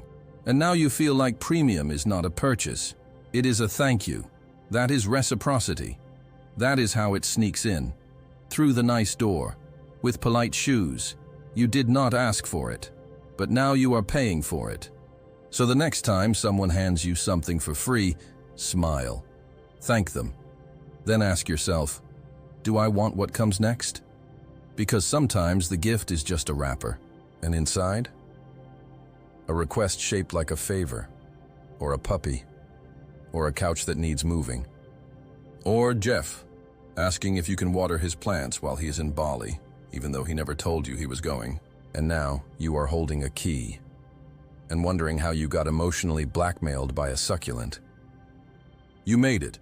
You walked through silence and logic, through subtle tricks and loud ideas, through social mirages and mental mirrors that made you see yourself a little differently. And now you are here, at the edge of the list. The chapter with no new tricks, no new names, just the echo of everything that came before. You saw what happens when people comply because they were asked nicely. You saw how compliments can open wallets. You watched requests shrink and shrink until they were just the right size to fit inside your guilt. You watched as generosity turned into emotional currency and public promises became psychological shackles. You met the foot in the door, you met the door in the face. You met the foot in the mouth, the foot in the elevator, and frankly at some point it felt like you were in a full-blown foot museum of social compliance. You saw scarcity make things glow. You saw social proof tilt choices. You saw silence weaponized and kindness used like bait. You saw people agree to things because they were tired, because they were flattered, because they were nudged, because they were complimented into being someone new. And maybe, if you squint, you saw yourself in a few of them. Not in a shameful way, in a human way. Because all of these principles, all of these quirks and nudges and oddball compliance strategies, they are not evil. They are not bad. They are not traps unless you stop paying attention. They are just how people work. A little momentum here, a little pressure there. Some of them were soft. Like labeling, when someone calls you generous, and suddenly you are sponsoring 3 charity walks and baking cookies for a raffle you do not remember agreeing to. Some were sharper, like the norm of reciprocity, where someone gives you something, then watches silently while you carry their emotional furniture for the next 6 weeks. You saw how identity can be shaped by words, how saying something out loud makes you build a small emotional apartment inside it and move in and start watering plants there because you told your friends it was home. You saw how status signals trust, even when the status is faked or borrowed or stitched into a jacket that costs more than your rent. You saw how contrast can take something forgettable and place it next to something terrible. And suddenly, the forgettable thing becomes a prize. You saw people become obedient after being confused. You saw people change their behavior because they remembered helping you one time and needed their brain to explain it. You watched the human brain juggle logic and emotion and pick emotion every time. You walked through 25 principles that shape decisions, nudge actions, and redefine who we are when someone is watching, or even when they are not. And you did not just watch them, you felt them. Because no matter how clever you are, how skeptical, how rational, none of us live above this. We are all swayed by stories, by timing, by the need to seem consistent, by the desire to be seen as kind, or smart, or helpful, or strong, or awake, or at least like we vaguely have our lives together. We are shaped by mirrors, by compliments, by favors we never asked for but feel responsible for anyway. We are pulled into action by the illusion of choice, by the desire to belong, by the hope that someone, somewhere, is nodding at our decision and whispering, yes, that was the right call. But this chapter, this one is different. No tricks here, no nudges, no special phrasing or psychological levers. Just a moment, a pause, a spotlight turned downward and dimmed, not to blind you, but to let you rest in the soft glow of awareness. You know more now, not about other people, about yourself, and that matters, because once you see the script, you do not unsee it. You may still fall for it, you may still nod, still click, still agree, but now you know why, and that why is a kind of power, even if it is quiet, even if it is imperfect. Even if it just helps you say no thank you to the free sample that comes with a petition, a credit card application, and a guilt trip that takes 4 to 6 business days to process. So now, before we close, let me ask you for something. And this time, it is not disguised. It is not wrapped in psychology. It is not paired with a cookie, a compliment, or an oddly personal quiz. It is a real request from one human to another. If you liked this journey, click the like button. If something made you laugh or sigh or mutter, "Oh no, I have definitely done that," under your breath, drop a comment and tell me which one got you. If you think someone else would enjoy this or learn from it, or finally understand why their uncle keeps selling them energy supplements over Thanksgiving, share it with them. And if you want to be part of whatever comes next, subscribe. Stay close. Because the next season of weirdness is already brewing. And you are going to want a seat. Now close your eyes. Or at least blink slowly. You made it through a jungle of tactics and biases and slightly manipulative charm, and you did not just survive. you learn to name the vines. So the next time someone says, "You look like someone who really understands quality," you will smile, you will nod, and you will whisper, "Nice try." Then you will still buy the overpriced thing anyway, because it is infused and came in matte packaging. And honestly, you were tired. But at least now, you will know. And that is enough. Especially if the packaging has a tiny magnet, or if Jeff already bought one and will not stop talking about it.